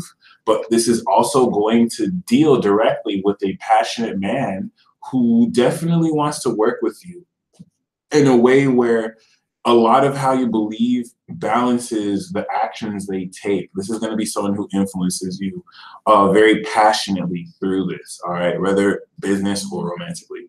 Gemini, this Mars in Capricorn transit is going to attack the full extent of your vulnerabilities so that it can transform and literally ether all of the mental blocks that got in the way of you connecting more intimately with people. Because you already, you know what I'm saying, because you raise walls very subtly towards people and push them out with your 8th house cap, this is going to have you literally break through any unnecessary walls and at an even greater level transform. You're going to transform into a much more decisive individual with the cessation of your thought. The only thing is knowing when to switch and knowing the technique with Jupiter in your 6th of how to switch. Because this is an 8th house, you're going to have to take vulnerable action and really, you know, trust your intuition on what actions to take with trust. But we do have the Star card. So the Star card is definitely speaking of the action you're taking, having a long-seated action come true. I mean, it comes up with the Ace of Cups, very related to Aries. So this is going to be fascinating. This is renewal, this is healing, and this is going to be a great breakthrough in evolution that you'll also experience psychically to really just help tap you into more of sense where there could have been fog before, because that Neptune square is serious. Cancer, Mars in Capricorn for you is going to be psychic projection warfare. Cancer is just going to be like, what? No, this mofo didn't. Because I don't know why, Cancer, people feel like they can gaslight you. Cancer, people feel like they can have private feelings inside, like you're not going to know what they were feeling. It's just because you don't say anything. So this is psychic projection warfare. Like people are just going to project feelings at you and you're going to be like, oh no, honey, Saturn's in Capricorn now. See, guys, watch out for Cancer, because before, Cancer had to hold back. Like Saturn was in their 6th house, so Cancer couldn't clap back. Cancer, like, don't think Cancer didn't want to clap back. You guys would just like passive aggressively or aggressively pick on Cancer, and Cancer just had to put their head down, and you guys probably felt like they were being weak. No, they weren't allowed to clap back, because every time they tried to clap back, Pluto in Capricorn was like, I'm gonna shoot you. I'm gonna shoot you. I'm gonna turn it around and make it on you. Now Saturn's in Capricorn and Mars is there, and they can clap back. Cancer is just going to beam at your emotions. Cancer moon, Cancer rising, like make sure whatever emotions you project at them are pure. Because if they're not, they're going to give a torrent towards you. Okay? Don't play with Cancer. Cancer, your influence is going to be undeniable, and you're going to be able to use your emotional manipulation to pull people's strings like Marriott's. And you are going to be under the most scrutiny. You can't mess up once. Aries can mess up once. Aries has like 3 strikes because they're still a baby vibration and they still need to learn through experience. Cancer, you're a high priestess. You're a high priest. You cannot mess up once. All right? Be mindful of that. But we do have the Magician for you. So your willpower and your magic is going to be amazing in the way that you can think and then use your own emotions and will to make things happen as above, so below. You're going to break through into greater infinite potential, okay? Cancer and Capricorn, you cannot mess up. You cannot make any mistakes. Even you, Libra, even you, all right? Like if Aries can have a few mistakes, Libra, you can only have 1 mistake. All right, and Cancer and Cap, you can't mess up once. Okay, Leo, this Mars in Capricorn transit is going to give you the onus to put your lifestyle in order. This is that transit where you're really in a great position to very powerfully like set your routine and work through it and actually break limits. For those of you who are professional trainers, for those of you who are ready to add a lot of ambition, you can actually break records. All right. The more you push yourself with what you do, the better. But this is going to give you that power to control how you live your life. This is going to be super badass. Just be careful of people who try and slip you up along the way. Your only issue is going to be distraction with Neptune in the eighth. So as long as you're not distracted, which you won't be, you'll be straight. And we do have the Knight of Cups. So this is a Pisces who probably might try and distract you. Yup. This is the Knight of Cups. And Leo, I think you're just gonna curve them. See how the Knight of Cups is giving their cup? That this is a Pisces or someone using their telepathy or their magic power to try and like draw you towards to them. Leo, I don't think you're gonna be bothered. Unless you're this Knight of Cups, Leo, you might want to take the cup if they're sincere, but you might literally just be curving this Pisces. Just like, nope, no, I'm not trying to drink.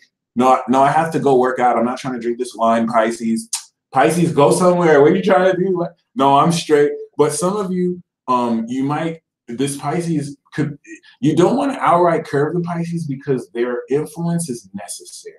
And this doesn't have to be a Pisces, by the way. This could be just some artist who is not as serious of what you're doing as you are, but can still give you the right amount of attitude to work through this energy. Virgo, Mars for you is going to perfect your talent. You are at a space in your life where the full expression of yourself is greatness. And you like to take time whenever you work on projects or whenever you like to do stuff. And this is going to finally really bring out such a seriousness in the way you express your love through your creative work. This is a really great time to put the finishing touches or start new creative projects because the work you do is going to be great and last a long time. But it's even more important because it's going to very powerfully formulate how you blast through any vulnerabilities that you have. Because it's not just that Mars is in your fifth house, you still have Uranus in your eighth with Venus there. So you're having to move forward on stuff you love in ways that expose your raw intent, which could be a little embarrassing. There's a certain coyishness to Virgo that likes to be subtle, but it's impossible to be subtle with your intent when Uranus is in Aries, like, we want to have sex though. Like Mars in Virgo is just gonna have you be all indirect, right? Imagine Virgo, you're all indirect and you're doing the right cues with Mars in Capricorn. Like you just have a nonverbal way of giving someone the sex eyes. And then Venus and Mercury in Aries is your drunk best friend. Like, she wants to have sex with you. She told me earlier. And now you're just like, oh my God. Seriously, drunk best friend? Like I'm trying to be subtle here.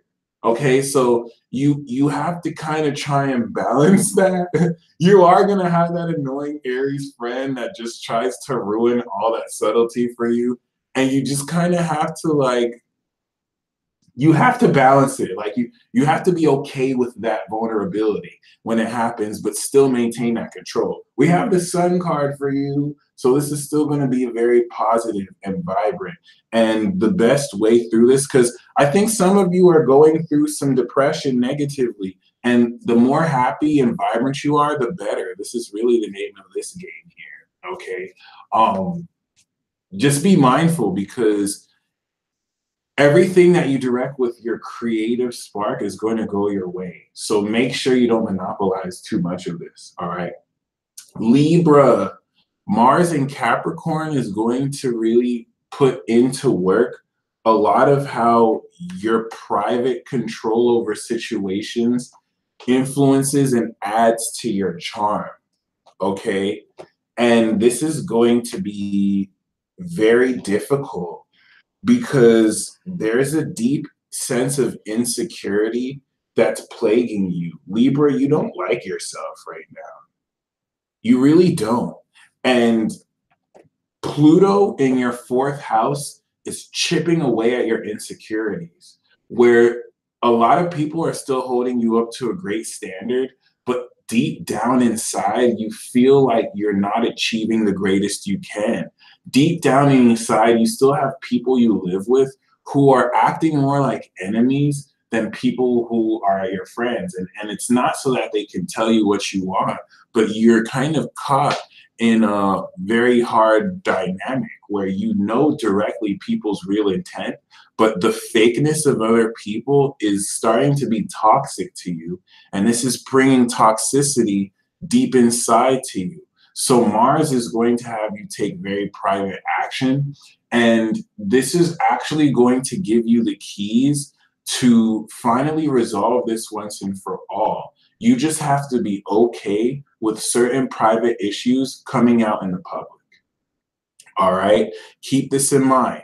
There's some very screwed up there's some very screwed up private stuff you're going through that's hard to tell anyone. You can't tell anyone because you know how weird people are. Now, Uranus in your seventh, Mercury retrograde in your seventh, there are going to be some relationships that come back in your life. And there are going to be some people who just look at what you have and then tell other people like, oh my God, this is what Libra's going through. Whoa, Libra's messed up. So be very mindful. The reason why you don't have any rule or you only have like one time to mess up is because the actions that you take are going to be definitive. Every action you take this transit is either going to edify you or dig your own grave. Libra, a lot of you can dig your own grave if your private actions are not pure, because Pluto in your fourth is literally going to expose your intent. For those of you who have pure action, this is going to be very grateful and life-changing, because in a short transit, you're going to do so much internal work with Pluto and Saturn to help you primarily. So just be mindful. It's not going to be fair to you too, because it doesn't even matter what you do. It just kind of matters. It could really have a lot of you really in anxiety, because a lot of you will be put in these lose-lose situations to where you feel like if you do this for this person, this person's gonna be mad at you. See, I just pulled the indecision card, the Moon and Libra card. It's like if you do this for someone, they're gonna be mad at you. If you do this for that person, they're gonna be mad at you. And you really just need to do you. You really just need to be private. Thankfully, I have the star, so there's renewal for you. All right, there's a releasing here, and you might have to you have to be above all objective. Don't let emotions rule over, which you never do. You're very logical, so just compromise where need be. But just letting you know, like if you're going to have problems here if you're still catering to what other people want, and you're not at least grounding this on what you need. Scorpio, 444 people are watching now at 9:44 p.m. So Scorpio, pay very close attention, because I think this Mars and Capricorn transit is going to be really, really, really good to you.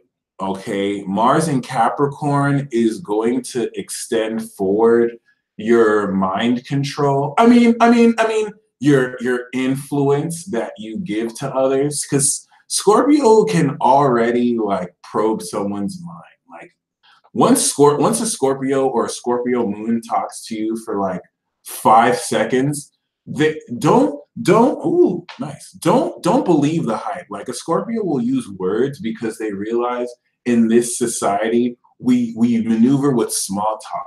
So it's like you need words to make you think that they're actually on the surface. But within 5 seconds, a Scorpio is all in your shit. Like they're all in the deepest parts of your secrets. They're like, I wonder how they feel about this. But they have to have a conversation so that they're just not staring at your belly all weird and using their psychic powers on you. They have to at least talk like they're talking to you about something while they're just psychologically probing you and just saying things just to see how you'll react. Yeah, what's up, Scorpio? So Mars in your third house, oh my gosh, it's like going to have you really take action with your attitude. And a lot of Scorpios, you're going to be destroying people with sound, deductive, logical arguments. And it's going to be impossible to gaslight you, because right when someone's about to gaslight you, you're just going to like send some psychic impulse and projection and then control that person with your mind. It's this Saturn in Capricorn that is allowing this third house Cap energy to literally have your magnetism literally like mind control people. And I'm not allowed to say more because this is protected by the Scorpio embargo, the astral embargo of wisdom, for obvious reasons. Because, of course, I'm not allowed to reveal that Scorpios can read your mind and control your mind, because that's not fair to them, I guess, because that'll kind of, let the stuff out the bag. I'm letting you know, this is why, Scorpio, you're the only sign where you can mess up as much as you can, because you are a pure spirit and you are a pure soul. Like, Pluto is not going to be, you know what I'm saying? Pluto, the worst Scorpio ever, Pluto is going to be like, you recklessly controlled people's minds selfishly. But you my child, so I'm going to give you a pass. It's all good, P. It's all good. But if Libra does it, if Libra or Aries does it like once, Pluto will be like, how dare you? How dare you just control people's mind? But then Scorpio will literally just control someone's mind so that they get the remote for them, even though the remote control is like right next to Scorpio. And then Scorpio is like, I need to use mind control on somebody so they can get this. Pluto will just be like, Scorpio, you know you shouldn't have done that, but it's all good, homie. It's all good. It's all good. You know we straight. So see, Scorpio, I'm salty. I'm hella salty. I'm hella salty. It's all good. You can miss it. You can't even miss music. You're not going to get in trouble for it. But it is what it is. Just be mindful. You want to make sure you don't over-rely on your ability to directly influence the attitudes of others as subtle as you can, because you still want to allow people to make their own decisions. If you overdo it, it's going to give you a false sense of what is, okay? So that's Scorpio, Scorpio Moon, Scorpio Rising. And we do have the 10 of Cups. So this Mars in Capricorn transit is definitely going to give you a lot of bliss. BRB. Right back.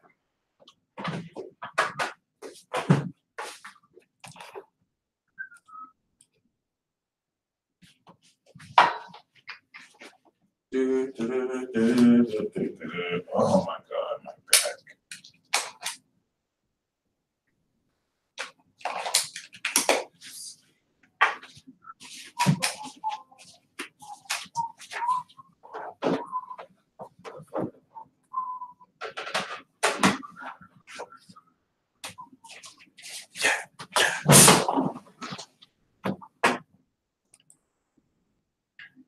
So yeah, the 10 of Cups is definitely speaking of you being in a position to really experience victory. Some of you may feel like you're working a perfect job. It's just overall badass and amazing. A lot of completion here. So yeah, 10 of Cups, you're going to be feeling blissful. And that's because this Mars in Capricorn is going to have you move forward on a lot of your ideas. Put them into motion. Just know you're going to get into a lot of arguments because some people are not going to really agree with your wisdom, and you're just not going to have it. You're going to be so moody and pissed off. So just don't kill anyone, Scorpio, please. And yes, Sagittarius. This Mars in Capricorn transit is going to really have you build such great confidence and value in yourself. It's actually great for you financially, to be honest. So if you're a Sagittarius and you're wanting to get more money, just do a lot of stuff. Produce a whole lot independently. If you're a writer, if you're someone who creates products, produce the most you've ever produced, because by Mars in Aquarius, you'll have people who are ready to cash in on that, okay? So this is really about you not only coming into your value and worth, but Sagittarius, this Mars in Capricorn transit is going to unlock the power of manifestation for you. So you literally can just like, and you already could just be like, I want a cheeseburger sandwich. Cheeseburger sandwich. See, it's not the same. For Gemini, it's like, I want a cheeseburger sandwich. And then we're before Virgo, so we have to wait. And then it has to come through somebody else. Sagittarius can just be like, I want a cheeseburger sandwich. And it just comes. Yeah, I'm super jealous of y'all too. But this is just going to be manifestation at a higher quality that has to purify your intent. So it's not that you just want a cheeseburger sandwich, is what's the purpose of this? To where you can't, what's going to be tested for you, Sagittarius, is any greed and what you do with this. Because there's going to come a point where you get a little bit too much. And Saturn's going to see whether you have integrity with how you handle it, or it just consumes you and you just want more. Okay. And we have the Mars and Aries card, the Two of Wands.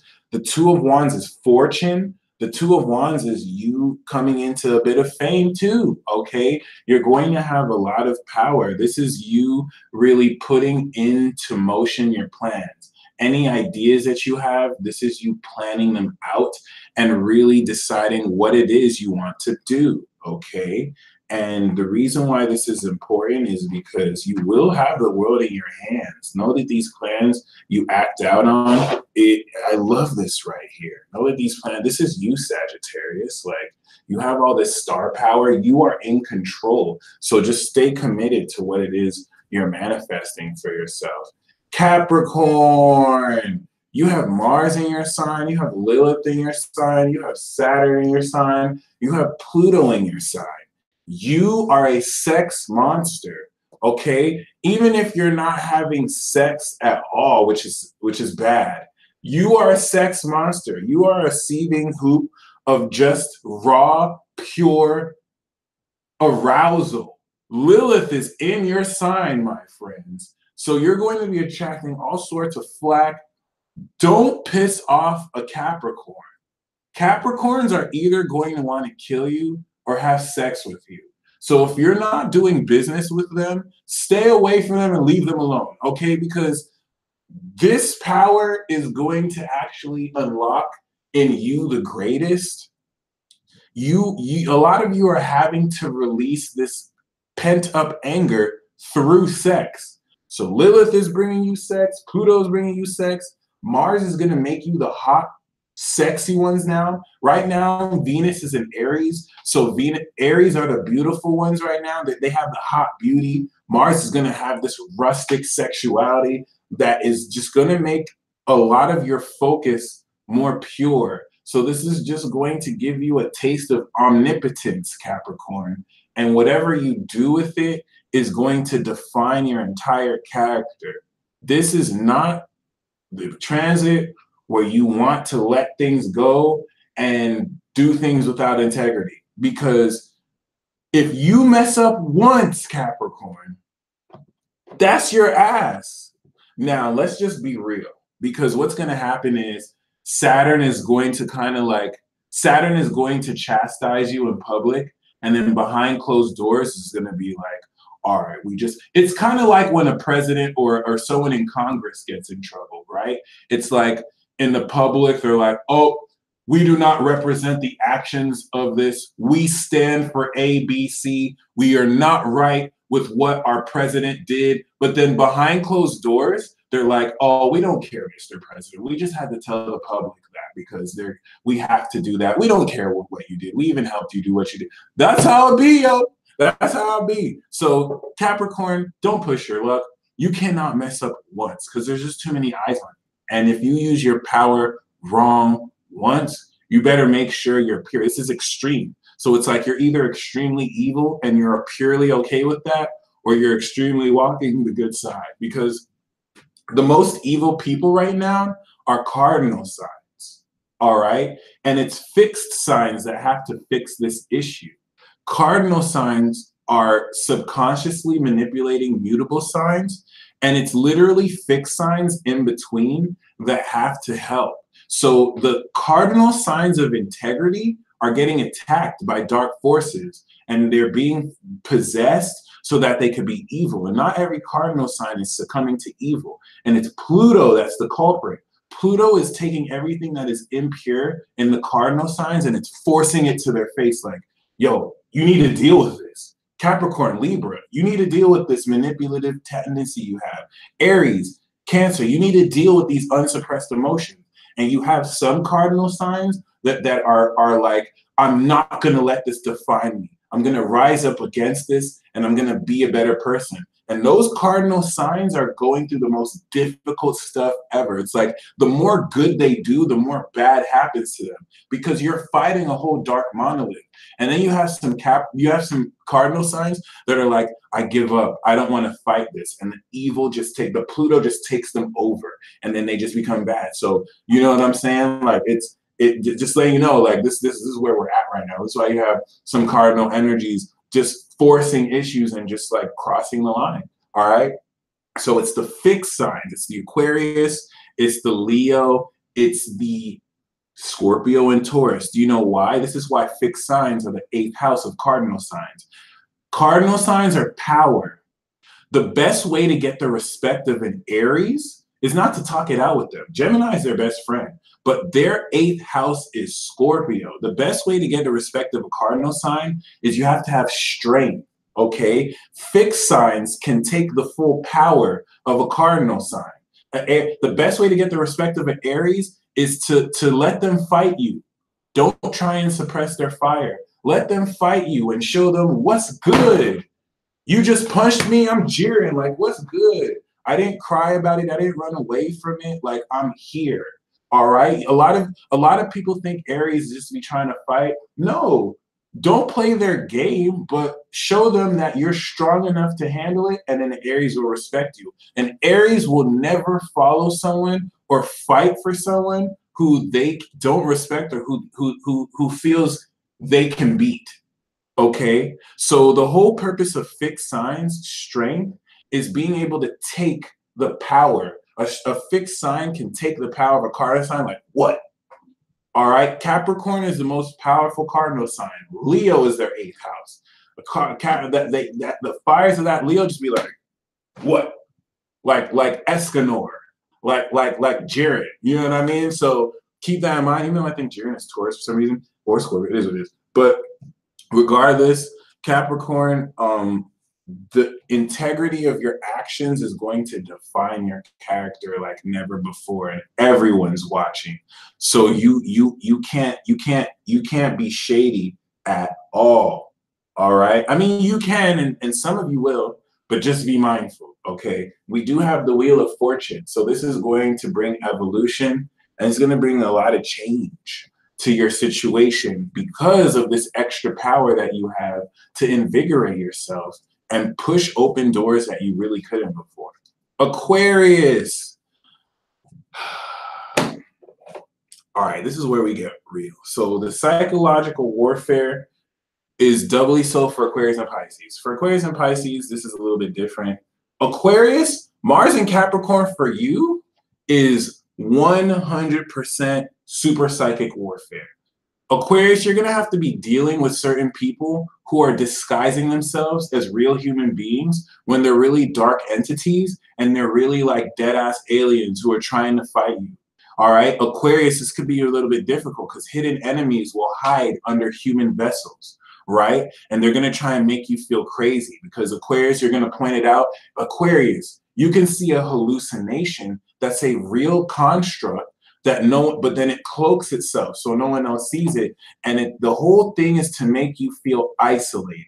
The psychological warfare for you, Aquarius, is to make you feel isolated. Aquarius rising, Aquarius moon, and you don't want that to work. You don't want to let it make you feel that, okay? Oh, it's already happening to me now. Okay. This whole purpose of this is not just to make you feel isolated, it's to slowly drive you crazy and make you not believe in yourself. And if you are a pure savage, listen, you have to be a pure savage. You have to let Uranus in your 3rd house just make you say things and call it out anyway, all right? Because even though some people are going to act like they don't know, not everyone's gaslighting you, and you're going to connect with the right people. Mars in your 12th house is going to bring up suppressed anger and energy that's going to disperse itself the more you surrender to taking control. Surrender to having to control doing anything about this gang stalking force. It's a spiritual gang stalking. And because Aquarius has the special power to see through, Aquarius can see spirits through people. All right. Aquarius can see collective energies and patterns through people. So an Aquarius can see the same spirit in somebody that they go through their whole day. They know how to, they're ascended masters. So dark forces are going to attack you, Aqua, and they're going to try and drain your energy. And they're going to they're going to try and get at you before Mars returns to your sign and you get this power shift. Okay, so really keep this in mind. You're not going crazy, Aquarius, for whatever you're experiencing. You want to just activate your third house with this Aries energy and speak up about what you're experiencing. Speak up, because the lightning that comes through your throat chakra will fight back.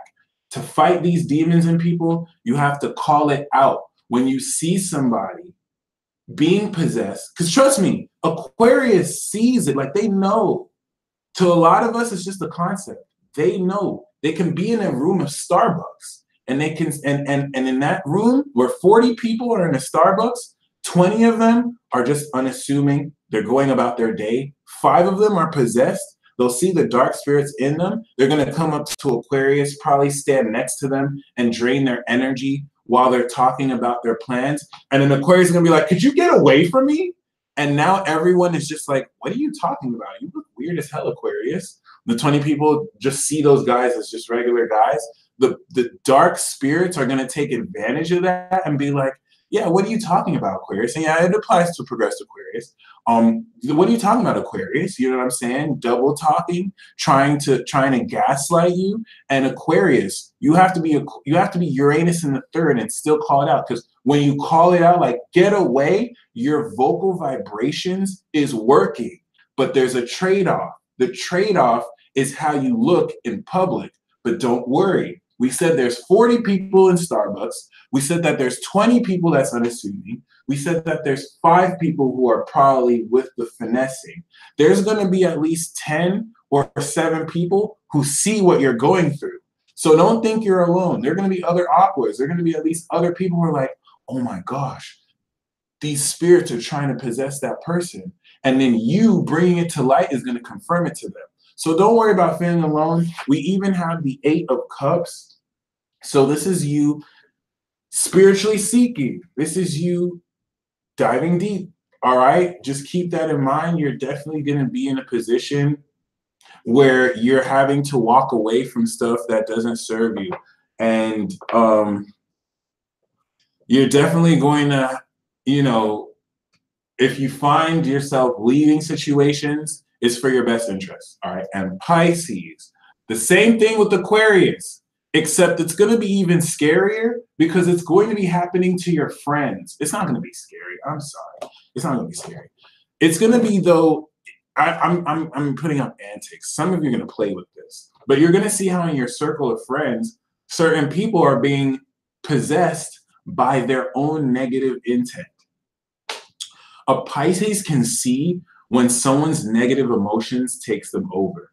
That's why Pisces will play Jedi mind tricks with you.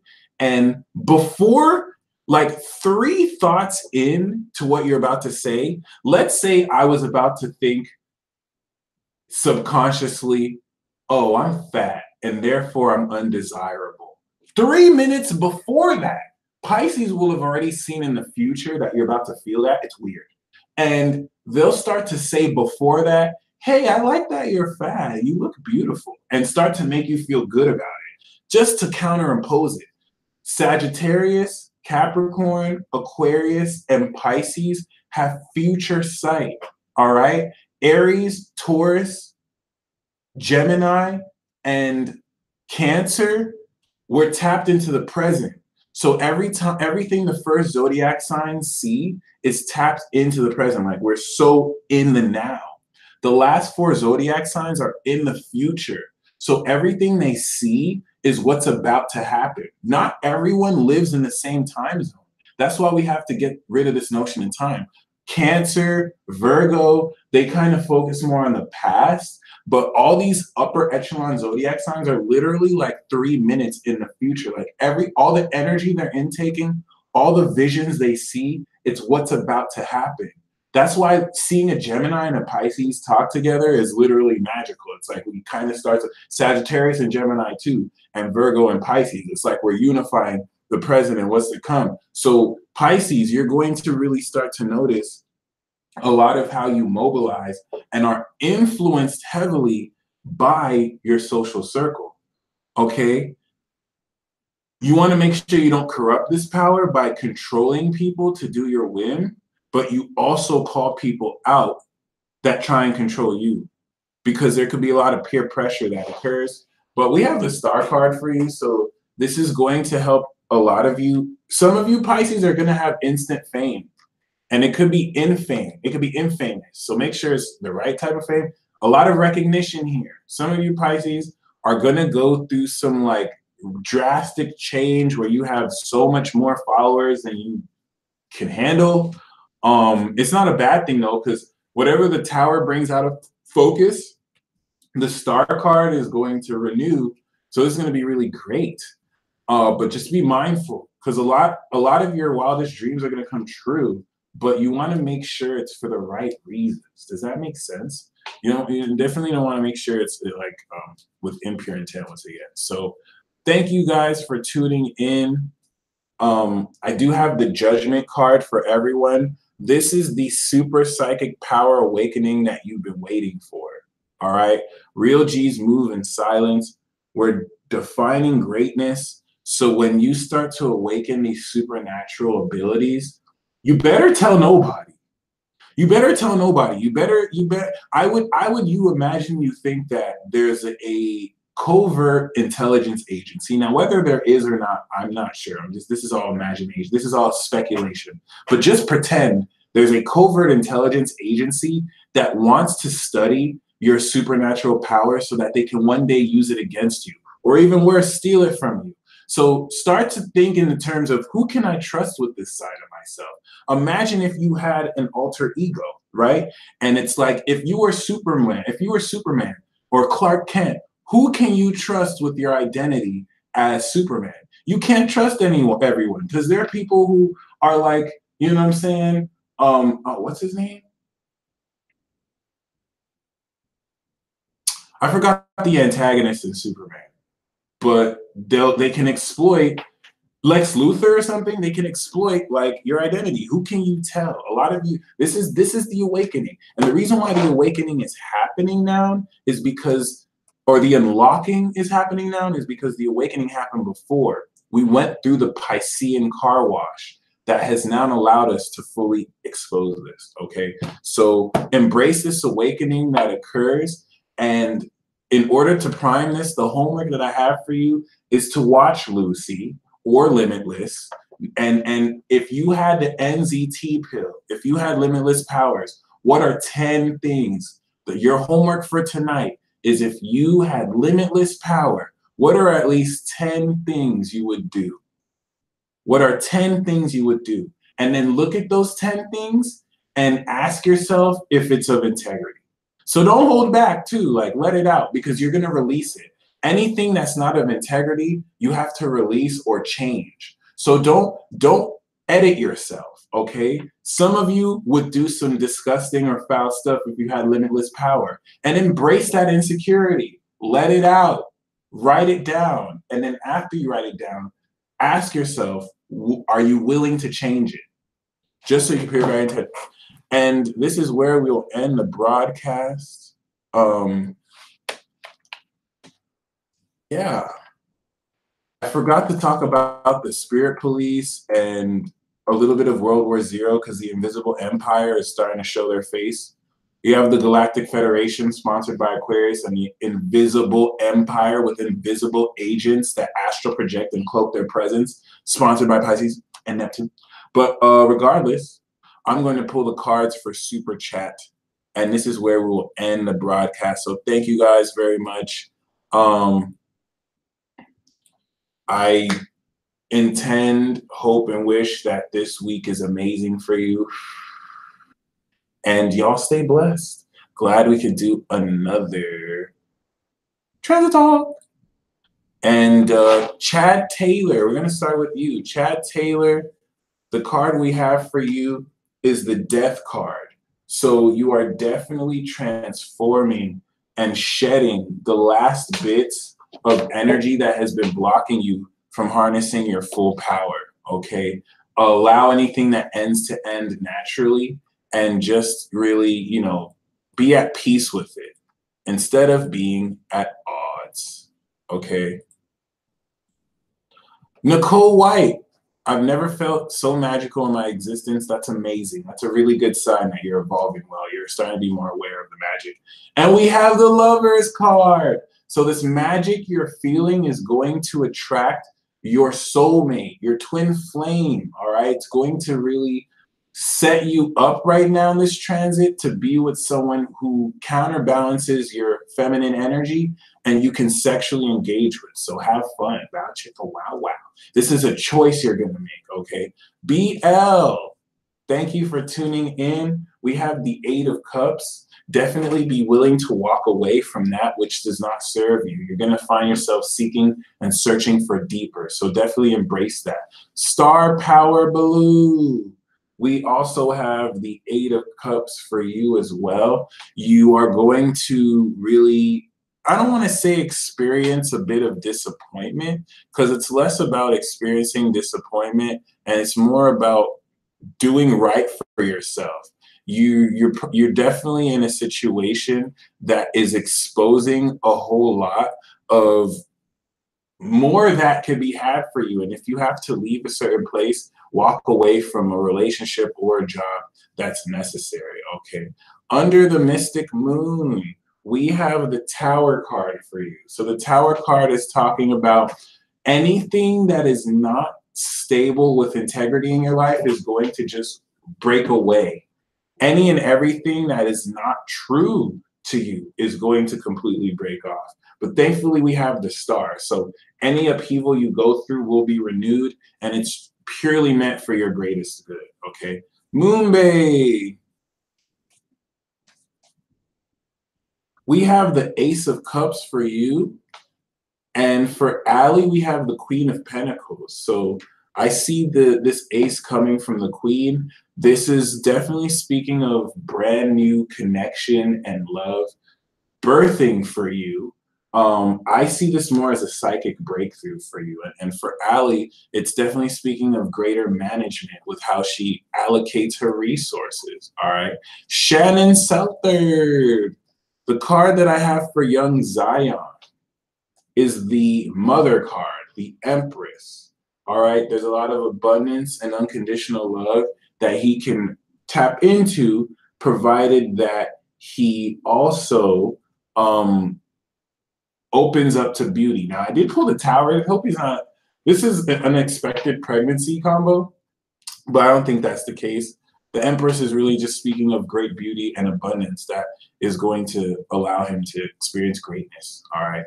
P did 427.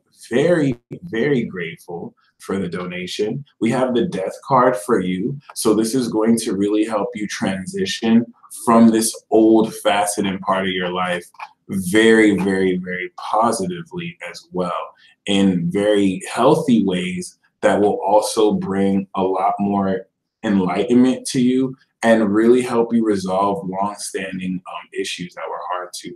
Heidi, concerning your car, we also have the Death card.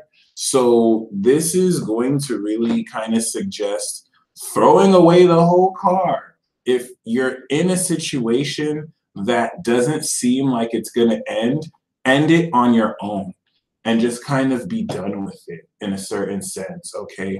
And that's what's going to necessarily help you connect. Who donated that $1.99 right now? Because the message was retracted. But yeah, the Death card is just saying put it to rest, put it at an end. It's going to come to an end naturally. But yeah, if you're in a position where you can kind of leave that alone or get a new one, you just kind of want to end it and move something. Astrodim 7. We have the Hermit card for you. The Hermit card is speaking of you gaining a lot of internal divine wisdom. You want to focus more on your own internal thoughts to things, your own personal decisions. All right. This is my birth card, so I got the stick. So yeah, you're definitely gonna do well for yourself, and it's going to kind of you're going to give yourself the answers to your questions. This is important. So if you are skeptical of them, don't be. You can totally trust yourself. Layla Jade, we have the King of Swords. So for love, your lover is this very intelligent mastermind. This is an Aquarius energy, but it could just represent someone who is very, very passionate about their truth and very objective. Okay, so you're definitely going to meet them this Aries season. All right, this week or next week if you don't already know them already. Ein, thank you so much for the donation. I hope I'm saying your name right, by the way, too. If it's Ein or Ain, I apologize if I'm saying it wrong. We have the Two of Wands. So you have had a great passionate spark of an idea, and it's now time to plan it. It's now time to plan your original intent forward. It's now time to really map out how you're going to manifest this. There's a lot of power and control you're also going to gain through this fortune. So use your intuition to make a very intuitive decision, an original decision. Pazia Woods. We have the Ace of Swords. The Ace of Swords is talking about victory, speaking your truth. There's going to be an epiphany that you gain that definitely allows you at a very powerful level to reap greatly with this clarity. It's a new idea that will serve you forward moving forward. For those who may not be aware, I'm only going to pull one card per donation. So I don't pull multiple cards for people who donate more than once. You are welcome to donate more than once though. But yes, all right. Let us live. What's going on with the double Gemini in my life? We have the World card. The double Gemini in your life is closing off and finishing a very important lesson. They're graduating in a certain sense from the karma that they've had to really go through. So this is going to really bring success, actually. And there's a certain completion that they find with you. So you also want to tap into that. Okay. Larry Jacko, we have the Ace of Cups. The Ace of Cups is definitely speaking of new love, but I sense this more as a psychic breakthrough as well. And this psychic breakthrough is going to help you tap into this emotional psychic energy you have much more fluidly and much more clear. Okay. Claire Underwood. We have the Judgment card. So it's interesting you had those 4 dreams. The higher meaning of your connection together is going to unveil itself. And it's interesting. We have this Judgment, then we have the Tower, and then we have the Wheel of Fortune. So it's like, you know what I mean? It's going to bring about a destruction of any of that unclarity, and it's going to bring to the surface the true higher purpose of your life and your connection with him. All right, this week, if anything. Nika, being patient with Scorpio Bay. We have the Queen of Swords. The Queen of Swords is definitely speaking of not just being patient, but acquiring that Libran energy, which will definitely allow you to stay objective and professional. I really feel like this Queen of Swords is going to be someone who helps you think more intelligently too. So definitely follow her wise guidance, although she will also express herself through you. Nicole Razy, we have need some magic guidance. We have the 7 of Cups. The 7 of Cups are definitely talking about a bit of escapist tendencies, but it's funny you said magic guidance because you're experiencing altered states of consciousness to show you what's real and what's illusion. And even though you're being called through the fog, it's like you're being called to the internet, or you're being called to find something that is drawing you to it. And that's the star card. So what you're looking for, maybe, if you're online, you're probably not an online dater, but if you're looking for life in these options, it's behind all that fog. So you're not being drawn for nothing. Just detach from having to choose and really use this to creatively visualize, because this is going to ideally come through. Luna G, we have the Ace of Swords for you. The Ace of Swords is definitely going to indicate an idea, an epiphany that's going to open up your mind to new truth. This new truth that comes through is going to slash through any illusions, and it's going to give you so much confidence, because this will open the proper doors for you. This is a victory card, so congratulations. All right. Tara Miller. Tara Miller. We have the Knight of Cups. This is going to be a very artistic individual who wants to romance their way into your mind and soothe your heart. So definitely connect with this person. It's going to open up your heart in ways that'll bring fun to your life in more deep ways. Q Mad Kick. The transit, we have the Death card. So this Mars and Capricorn transit is just going to transform you a whole lot. The actions that you take are going to really help you move forward and dead things that you've been trying to end for a while or have been working to end, and help you move forward on greater initiatives. Under the Mystic Moon, all right, we also have the Queen of Swords. I know you donated yesterday, so I will pull another card for you as well. But we have the Queen of Swords, which is also encouraging you to stay very objective and to also really apply a lot of your thoughts more in how you don't sugarcoat what you say to others. You're very compassionate, but people are going to need more of your blunt, and not even blunt, just more objective and inquisitive side, all right, because you're very intelligent as well. The Wicked 2K8. We have the Judgment card. So you losing your job was part of your awakening process. You see these zombies, dead people coming up, resurrecting. This is meant to guide you to your highest purpose. The advice that the Judgment card has is to reevaluate your entire life up until now. Review everything. Where have you gone? Where are you now? And where are you going? This is what you really want to examine and really understand. And this is what's going to lead you into the next part of this awakening.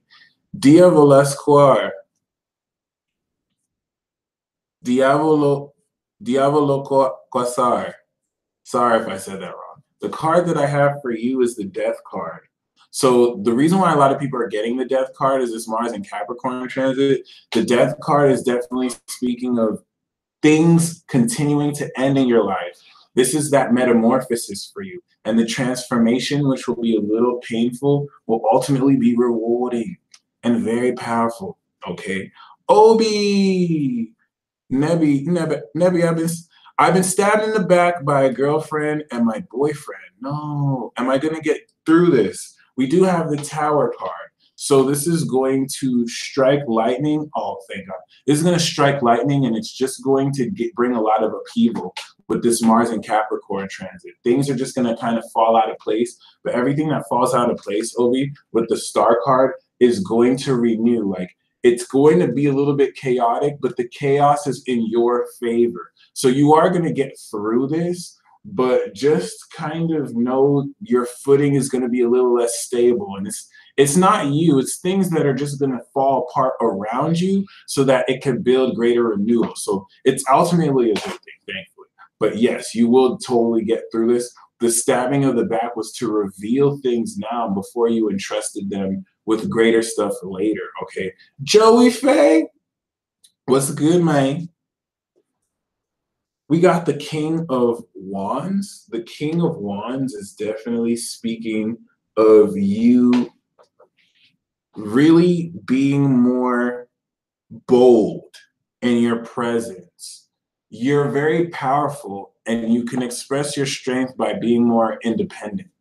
You have a lot of ideas that you can act off on, and you really want to bring that fire and heart to what you do, because this passion is going to open up a lot of doors with this Mars energy. Joe Chris, we have the Sun card. So the spiritual limbo is going to shift into a lot of enlightenment and happiness for you personally. Not just you being a Cancer, but all your energy is going to really glow in your heart. So you want to take this energy of happiness and share it and see how it multiplies for you. Sharon, I'm glad it was amazing. Interestingly enough, I have this Eight of Cups again. And this isn't the first time I pulled it. I got the Eight of Cups with the Eight of Swords. So this is going to really address walking away from any mental blocks. This makes sense that I got this for you, because this is the same card that I got for Aquarius. So I think that you and your divine complement might be walking and doing this deeper passage together, where you're finding something deeper between both of you, okay? But I think that's interesting. You're going to really change your thoughts, and because what's going to be highlighted are any negative blocks that get in the way for you doing this, okay? Rose, apply for promotion in company. Will I get job? We do have the Eight of Cups. So the Eight of Cups actually more so indicates that you're probably going to walk away from the job. I think you might get the promotion, but I don't think you're going to stay in the, which is so counterintuitive, because you're not going to quit or leave a job that you just applied for promotion in. But don't be surprised within 2 weeks if you just decide to leave the job because you get a better opportunity, or there's just if you apply for a promotion, you can get the job, but you might have to move to another place to work in a different area. Okay, Nancy, and if that's the case, then yeah, you'll get the job if you're willing to move. Okay, Sun Cancer guy, my divine life partner, is he ready? We have the Five of Swords, so no, I don't think he's your life partner.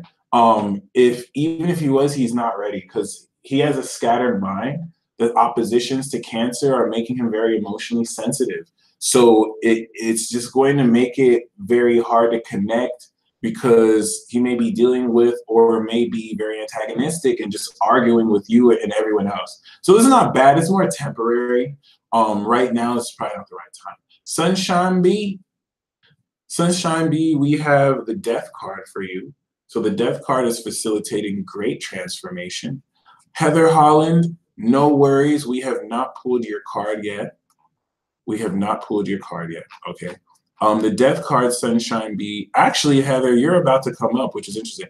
It's talking about transformation, though. Not just transformation, but also a great amount of power that you're going to gain, because all your weaknesses are going to finally shed that have been holding you back. So that's good. Mary Jane 1340. We have the Four of Wands. Results for your amazingness are due. You're going to be celebrating, and there's a stronger foundation in your home and community that will bring great surprises, like surprise weddings or surprise serendipities. So this is a Venus and Aries card, and this is going to be happening now. All right. Heather Holland, I'm obsessed with someone who doesn't feel the same. Okay. We have the Page of Cups. So the Page of Cups is saying that it's actually okay you're obsessed, because this is opening up a whole lot of your feelings. And the Page of Cups is saying don't worry, because there's a new love interest. Oh, look at that. There's a whole new love that's going to come through, who's actually more your ideal match. So let your heart out. It's okay that you're a bit obsessed. They don't make logical sense, your feelings. Just be open to new romantic potential, because this is totally here for you. Okay. Sand 9123. We have the King of Wands. When you're going to reconcile is August. Okay. So the work is going to be put in now in May, but by August in Leo season, you're going to make a full turnaround. what you messed up brought up issues that needed to be brought up. And so it's going to be very powerfully, you know, mended through you taking initiative and leading through it. If you wait for it to happen, it won't. If you actively do it, you'll get her done. KB Shang, what's good, Mike? What can I expect with the move? We have a very great move. The Ten of Pentacles is saying you could even have help from family. This move is going to really establish you in a more wealthy place and vibration. So it's going to be a very landmark move.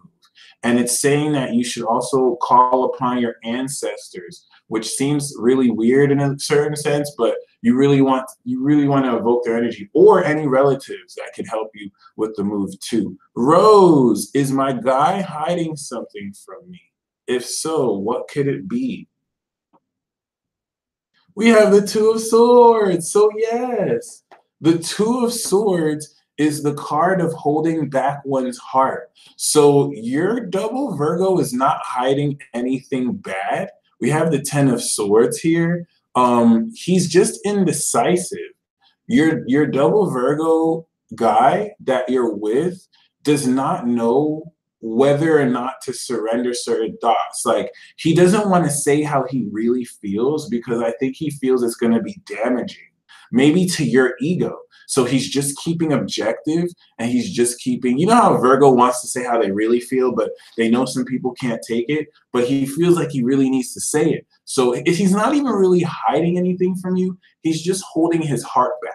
And that's what you sense. He's holding his heart back, and he's being too logical. And just kind of give him the time to. Maybe he might need that for now, you know what I mean? But yeah, great question. Mercedes. We have the Wheel of Fortune. So it's possible. This doesn't really say yes or no. Oop, never mind. We got the Wheel of Fortune and the Star.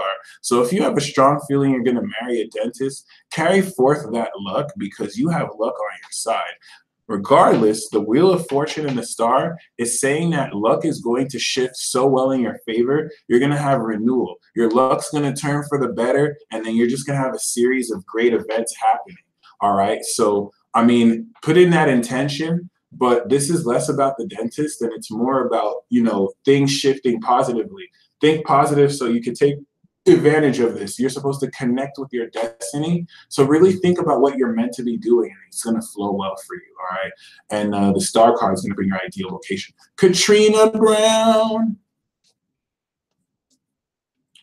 We have the Three of Swords. So for this Aqua who's Cap dominant in you, you're going to have to completely confront any betrayal. And this could induce some betrayal too. There's going to be something that both of you go through this week and next week that will really show each other what your intent is. But this might not be a bad thing. This could be mutual, because thankfully we have the Star. So anything that comes up could very well easily be renewed. Just keep in mind. Positively, Trisha. We have the Death card for you too, okay? The Death card is definitely speaking of grand transformation and a shedding. It's not an ending, it's just an amazing transition. So this transit is going to, you're not going to finish this transit the same you started, and that's an amazing thing, okay? Julie, we have the Eight of Cups. The Eight of Cups is definitely talking about you walking away from that which does not serve you at all whatsoever. And not just you walking away from that which doesn't serve you. It's also going to really, I think you might be walking away from a relationship. I think you might be walking away. You're seeking deeper meaning. Whatever you're walking away from, know that you're walking towards psychic breakthrough. See how you're walking away from the cups? You don't know at the moment that you're walking towards this, or maybe it's drawing you subconsciously. So it's coming, my friend. You might be disappointed right now, but what you're walking towards is very, very, very, very good. Okay, let me put this close so you can see it. Jazz Ravenel. Is the death to my relationship, or death to a new beginning of the relationship? Is this the death to my relationship, or death to a new beginning of the relationship? The Five of Cups is saying it's the death to your relationship. And even if it's to a new beginning, the Five of Cups is really more so speaking of you having to emotionally adjust from anything you're sad about. So you may feel you're going to have some disappointments here, but don't worry because when you turn around, the star card's hooking people up. Oh my God. When you turn around, don't worry because everything you're sad about, you're going to be healed from and you're going to feel even better. Okay? So even if it is an end, it'll hurt, but you'll immediately get healing, which is really good. Rainbow, but you have to choose to move forward from it, and that's where it's coming from. Rainbow, you're becoming a much greater channeler yourself, but what you're becoming is a greater, I'm going to pull a card for you too. You're evolving, and I pulled the Wheel of Fortune was evolving, but the channel message I have for you is the quality of your vibration, and I'm so grateful that you sent me what you sent me. I'm going to do an unboxing video for it. The vibration of your energy is channeling the earth at a much stronger level. So what spirit wants you to know is that when you charge objects with your intent, you're supercharging it. But because you're strong, it might not feel that way. It might feel like, is it charged enough? So that if you were to give it to someone, they'd be like, whoa! So just keep that in mind because you might be overdoing it because you don't feel how much you're evolving. But the Wheel of Fortune is confirming here too with the channel message, you're evolving right now and you're going to the next level. Things are expanding for you. So just keep doing what you're doing, okay? And for the reading for the tribe on live, Rainbow pulled a card, wants a card for everyone for the tribe. We have the Seven of Swords. So the Seven of Swords is saying, guys, yeah, see how this is with the Death card? The tribe is saying that, oh, interesting. It's even moving away from the Emperor. Some of you are going to have to move in secret. What I intuitively got from the Seven of Swords is when you awaken your superpowers, guys, don't tell anybody. Don't be going on Facebook Live and like, hey, look at what I can do with my powers. Because the spirit police is going to find you and kidnap you. Okay? I almost got abducted in a dream. Like that was my progressed Aquarius moon freaking initiation. I was at some supermarket and these four older dudes looked all creepy and tried to kidnap me and no one was doing anything and they tried to stab me with stuff. Abduction. It is what it is. I ain't gonna get caught lacking no time, nowhere. But when you have the power awakened, be very don't. It's not like you can't tell anyone. Tell someone with a pure heart. Tell someone you can trust. But be very secretive with the way you use your powers. You're gonna have to be more cunning because you're gonna know certain things about people, and now you can't let them know how you know. Stuff like that. Fully fed artist moving back to Chicago. What can I expect? We have the Fool card. So you're going to expect a brand new adventure. This is going to be full of open possibility, and it's very important that you open your mind to unexpected possibilities. This is going to be a whole new chapter for you, and it's going to be super badass. Okay, so definitely enjoy that. All right. David Rosher. What's blocking me? How do I unblock my potential? Great question. We have the Five of Cups, brother. So what's blocking you is everything that you're still beating yourself up over. You have dropped the ball. You have felt that you have messed up. You probably felt that you messed up with someone you wanted to get with a job you wanted to do, and you're still letting these sorrows, you're still letting these disappointments block you. How you unblock your potential is to let it go. Stop being disappointed. There's certain stuff that you probably are disappointed at yourself that you can let go. You can forgive yourself for. Because once you do, bro, and once you turn around, the Sun card is literally your potential and you can walk right into it. Okay, so anything that you're feeling that is blocking your potential is anything that is subconscious within you that's still focused on past disappointments. Until you're fully releasing from past disappointments, really that's a good thing. That means that your potential is already unblocked. You just have to move forward and just kind of stop caring about stuff. I'm guilty of that too, by the way. There's a lot of people going through what you're going through. like still being held down by disappointment. So you totally are archetypalizing that for a lot of people. Sabina, thank you so much for your comment. Thank you so much for the donation. You guys are the reason why this is amazing. I have the Ten of Swords for you. This is the card of ruin. All right, I have ruin and surrender. Sabina, the end of thinking a certain way is done. Okay, the end of thinking a certain way is finished. David, you can meditate, but just stop it. You should figure out how. What you want to do is just release and let go of whatever you're depressed about. But you should figure out how, because only you will know. You can totally meditate. Sabina, the Ten of Swords and surrender is saying it's over. The end of a difficult situation is over. You need to let it go. There might be something that you have failed at, and it's not a bad failure too. It's just something that's done. It's something that will never get worse. If you've been feeling like I don't want to say you've been feeling like a loser. Yeah, I even have the death card. So if you've been feeling this loser energy, if you've been feeling projections like, oh, it's done, don't worry, this is a good sign. It's an ego death. You're finished with your ego death. And it's time for you to transform. This means anything that has been kind of plaguing your mind, it's finally done. All right. And you can surrender it. And surrendering means you don't have to do anything. Surrender means let it go. Don't do anything about it. And you're going to transition after this transit into the next. Okay. So just kind of let things end the way they're ending. Quantum, what do I need to do in my relationship?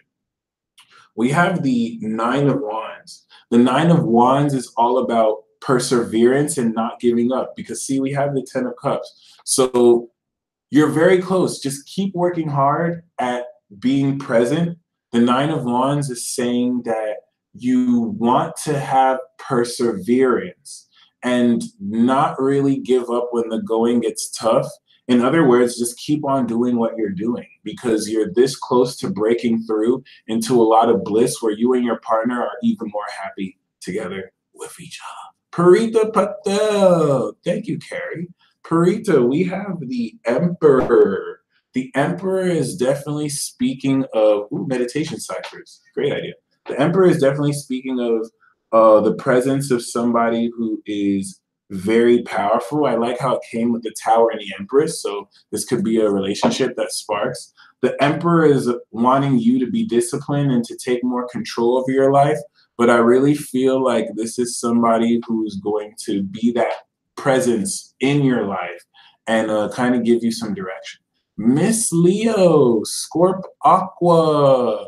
The card I have for you is the Lover. So this is definitely good.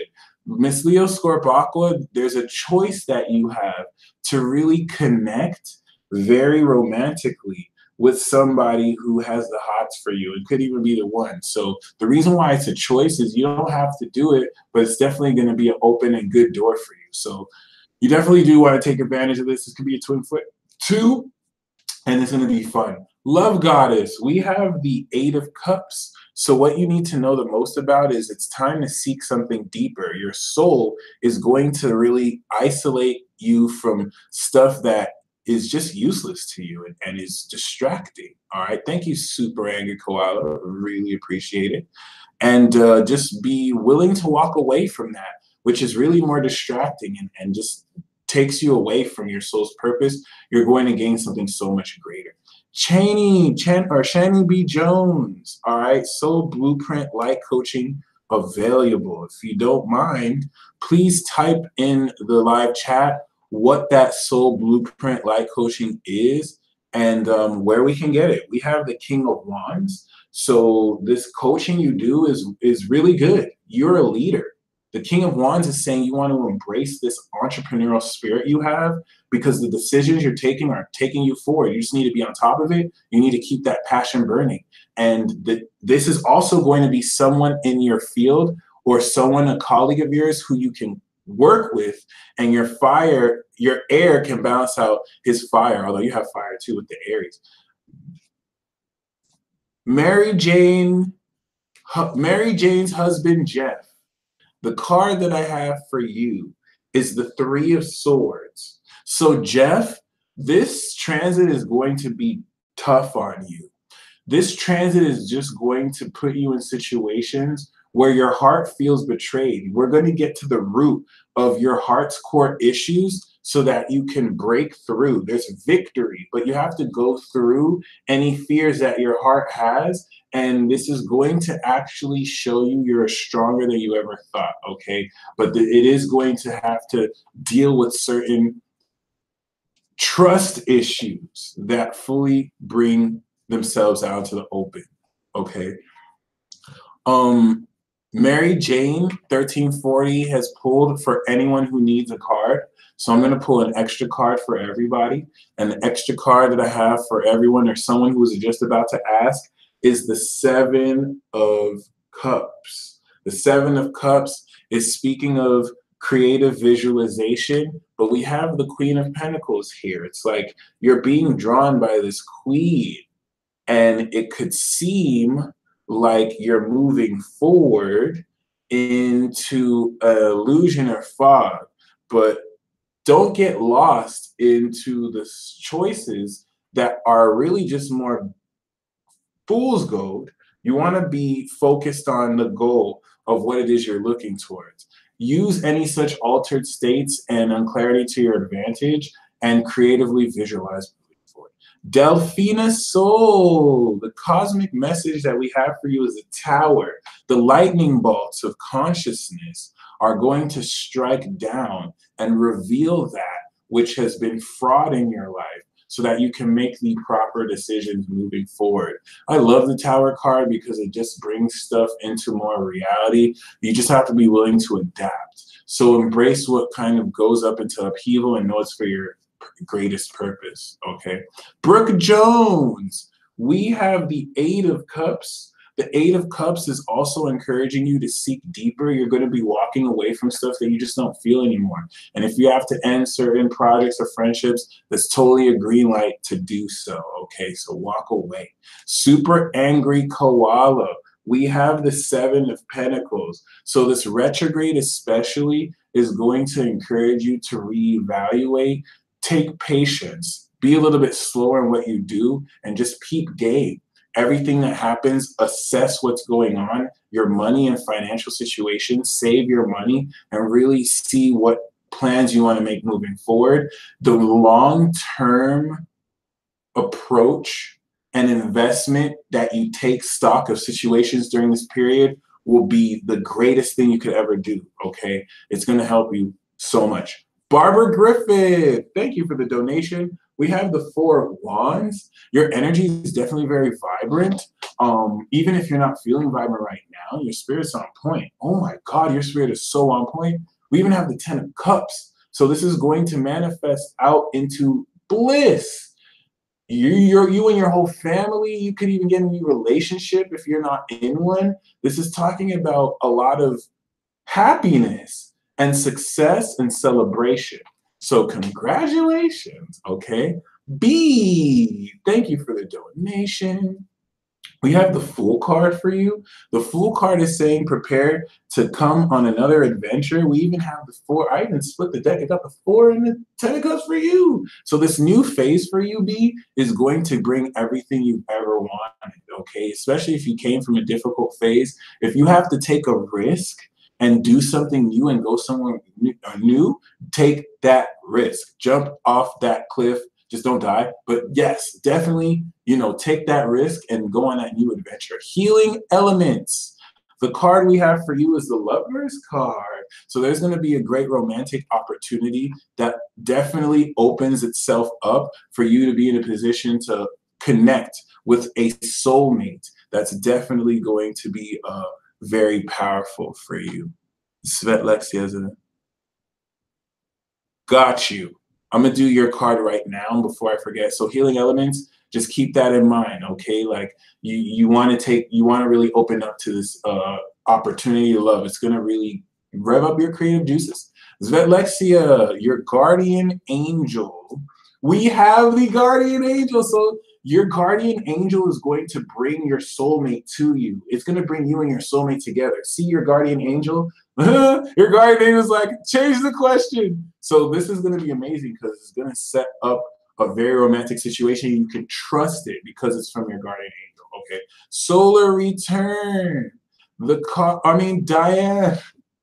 Diane Nolan, the solar return message we have, ooh, go on with your bad self. We have the world. So I wonder if it's in the 10th house. The solar return you have is going to give you success. So I want you to think about this complete total success you've been working hard towards, because you put some initiatives into play. This solar return is going to really help you achieve that, okay? And really get that W. All the work you've done has not been for nothing, and it's Jupiter on your moon. It's definitely going to help you do that. Oh, yes. Chemistry. We have the Eight of Pentacles. So the Eight of Pentacles is saying keep doing what you're doing and keep putting quality into the work you do, especially if you need employment, because you're going to really be working on your skills. Keep repeating your skills. Any such love that you come into will be through your focus on work, okay? Jessica Ambrosio, the card that I have for you is the Sun card. Happy, happy, joy, joy, happy, happy, joy, joy, happy, happy, joy, joy, yeah.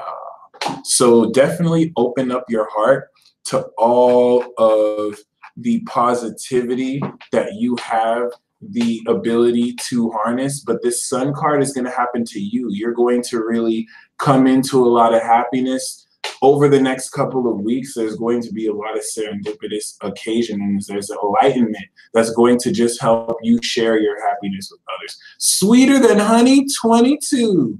We have the Sun card for you too. Okay.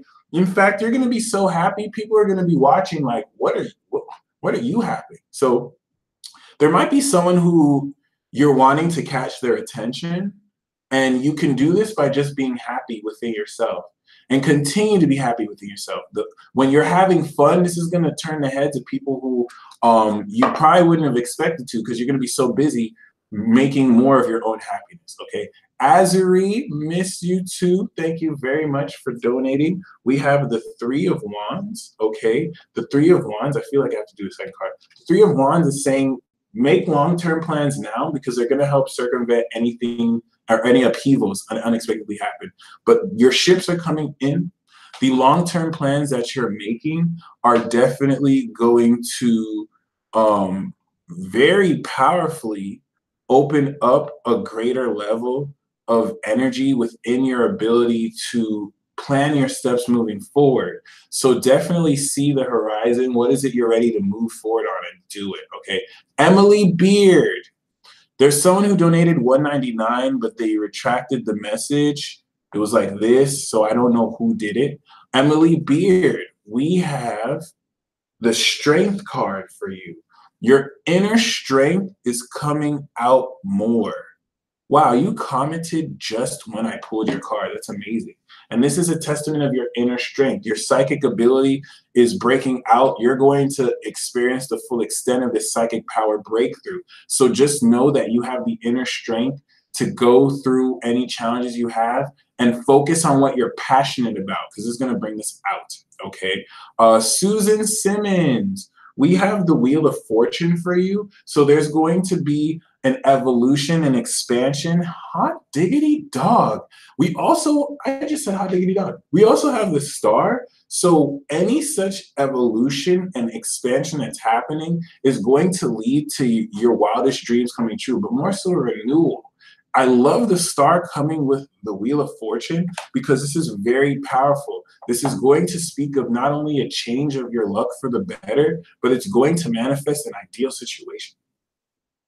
Marina, the card that we have for you is the Lover's card. The Lover's card is effectively speaking of you coming through with Khalil. It's not you. I see your donation though. Appreciate you.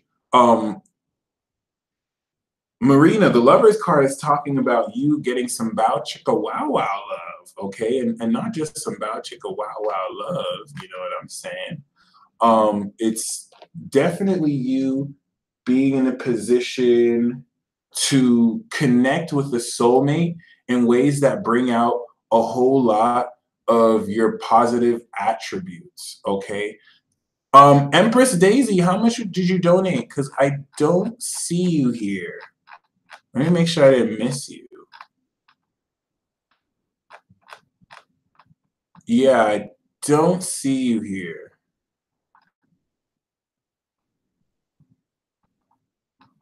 Are you sure it went through?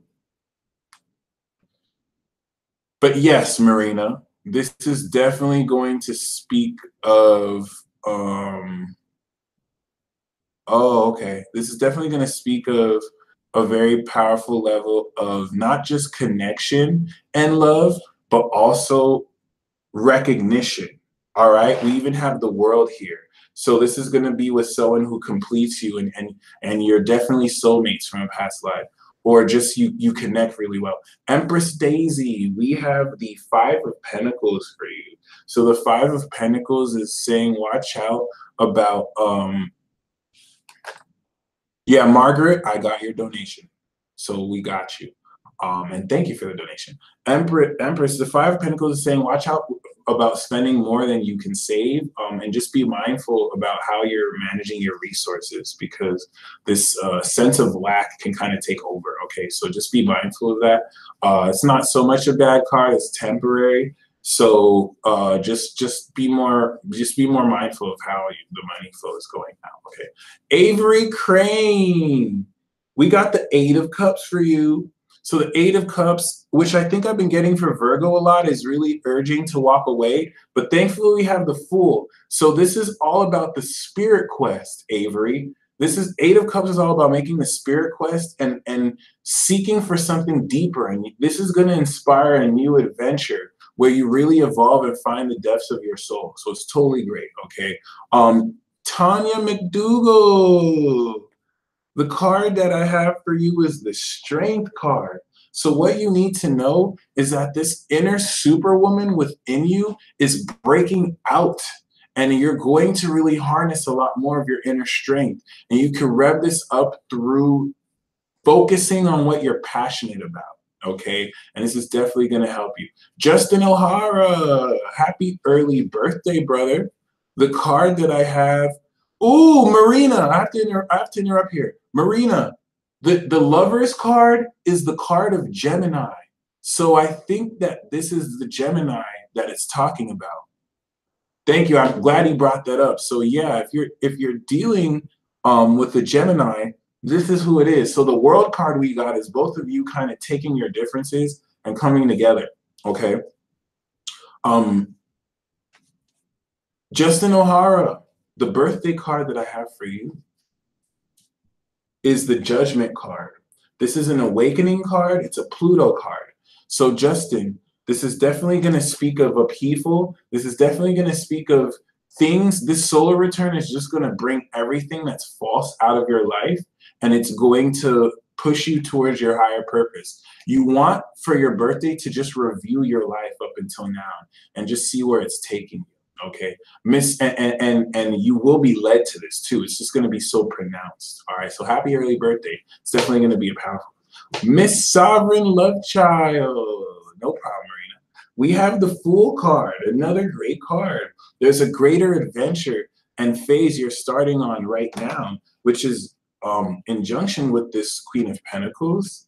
But it's also going to speak of a new financial venture, but really more so a new phase. You want to have an open mind, be open to opportunities that you vibe and resonate with.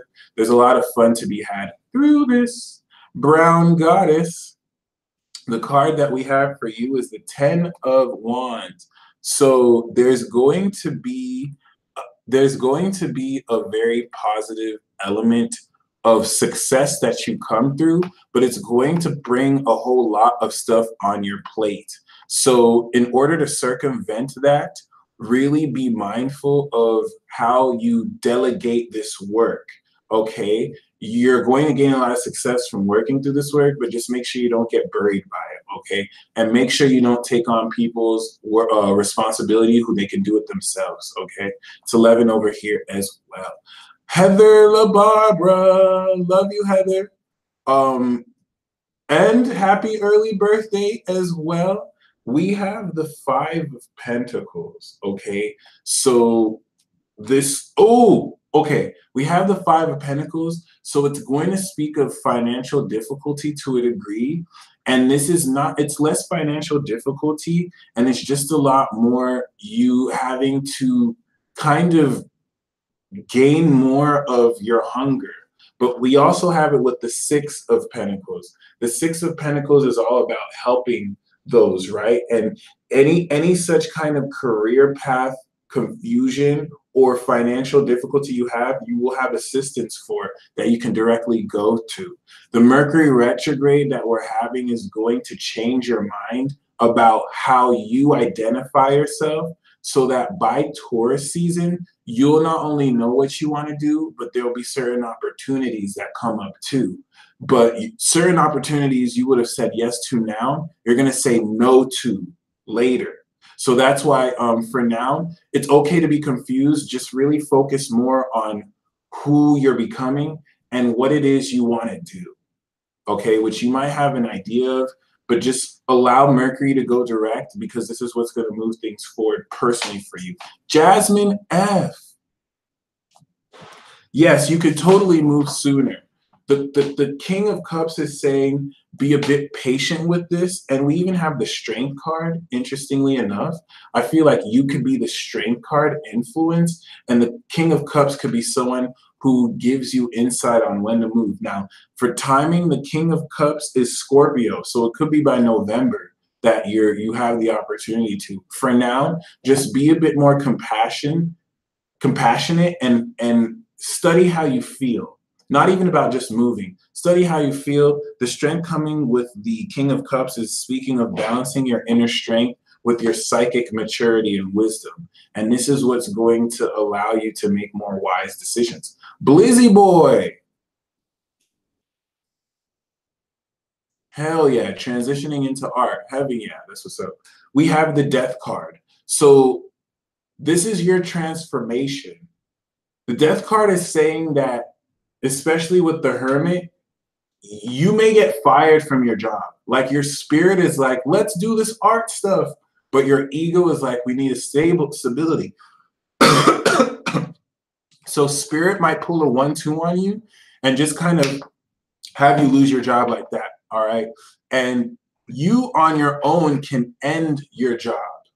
All right. The Death card is supporting you just ending your job life and moving behind and just going full on with your art and you believing in yourself. It's not going to make you a millionaire, but it's going to allow you footing to break through. Okay. Margaret Monroe, the card that we have for you is the Five of Pentacles, but we also have it with the Four of Wands.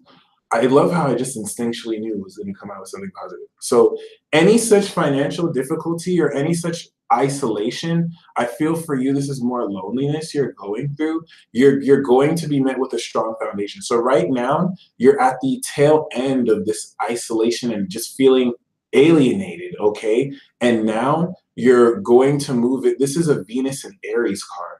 So you're going to find that strong foundation. You're going to connect with this strong sense of connection and happiness. So I just really, you see how both the blue and red are here with the blue and red. So there's a very great conclusion that's happening now because this is a Venus and Aries energy, and just really open up to a lot of serendipity, even though things may seem a bit gloomy, and not even gloomy, just dry. You know what I mean? This had to have happened to isolate you from people who you don't really need in your life anymore because you're too real for them. And now you're going to at least finally be in this promised land energy. Kim D, April is going to be an amazing month. Cha-ching! It's going to bring you a lot of wealth, and it's definitely going to give you great foundation so that you're in a position to also, you know what I'm saying, come into a greater level of wisdom. All right? You're going to connect more with your family as well, too. Yeah, listen to that hint that your boss gave you. Khalil Lewis. Khalil, we have the Fool card. Khalil, the Fool card is also putting you on an adventure. Everyone that I pulled the Fool card for, be mindful. This is it. This is your launching pad, okay? It's definitely going to set you, Khalil, on an awakening journey. If you have any risks to take, You're going to be guided to your true purpose through this. So embrace any new opportunities and however it comes through. Licto 13. Damn, I've been here for an hour. This is amazing. Licto 13, the card that I have for you is the Wheel of Fortune. Shout out to those of you paying it forward. That's amazing. The Wheel of Fortune is saying that you're going to also experience expansion and evolution, but the Judgment card is just coming out for everyone now because Pluto's being activated. This evolution is going to be an evolution of your spirit. It's going to evolve and awaken you, and your whole spirit and soul is going to go through such an amazing change that you'll harness more of your power. So embrace a lot of the destiny you're connecting to and what's coming through. Hannah Casillas. All right, best wishes to you too. We also have the Fool, but we also have the Star. Are you serious? I ran out of battery power? God damn. Brett Dickinson, I'm asking the same question too. We still live out here.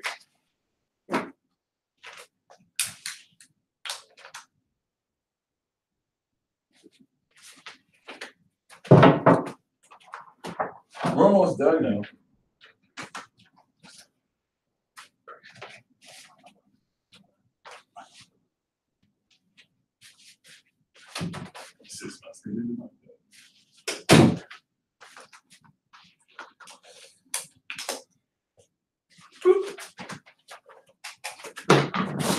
All right, Hannah Casillas, we have the Fool card and the Star card, which is definitely speaking of, you know what I'm saying, you carrying forth your star power. You're not only embracing this new adventure, you have the whole force of the universe behind your back.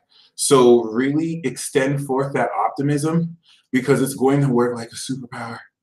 L Rising, we have the Queen of Cups, which I feel indicates your compassion. The empathy you apply towards situations will allow you to connect appropriately with the right people, all right? And not just connect with the right people, but also, you know, harness a lot of fun and celebration for you too.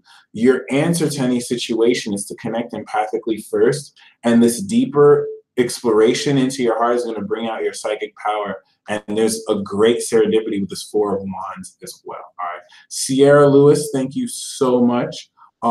This card that I have is the King of Cups. All right, Red Bones Honeypot. This is a bonus card from Sierra, the Queen of Cups. The King of Cups is definitely speaking of you having wisdom, all right? You want to really respond compassionately with emotional maturity. In essence, where others may not be as emotionally mature, you want to at least harness some more counseling influence for and towards others, okay? And yeah, y'all, thank you for joining me this Mars and Capricorn transit. I pull a star card for you. Believe in you, believe in your magic, believe in your happiness, and prepare for a most amazing psychic awakening and breakthrough, because Pluto on Mars on Cap does not play. Oh, one moment. Elaine Evans, the card that I have for you is the Death card. So the Death card is definitely speaking of the definite end of a certain work situation that you might be in, or just whatever you're currently going through, for good and bad, is just going to have you transform into the next phase. So thank you guys once again for tuning in. I'm going to peace out and tune in tomorrow because I'm going to be doing a cool chat with Candace, and peace.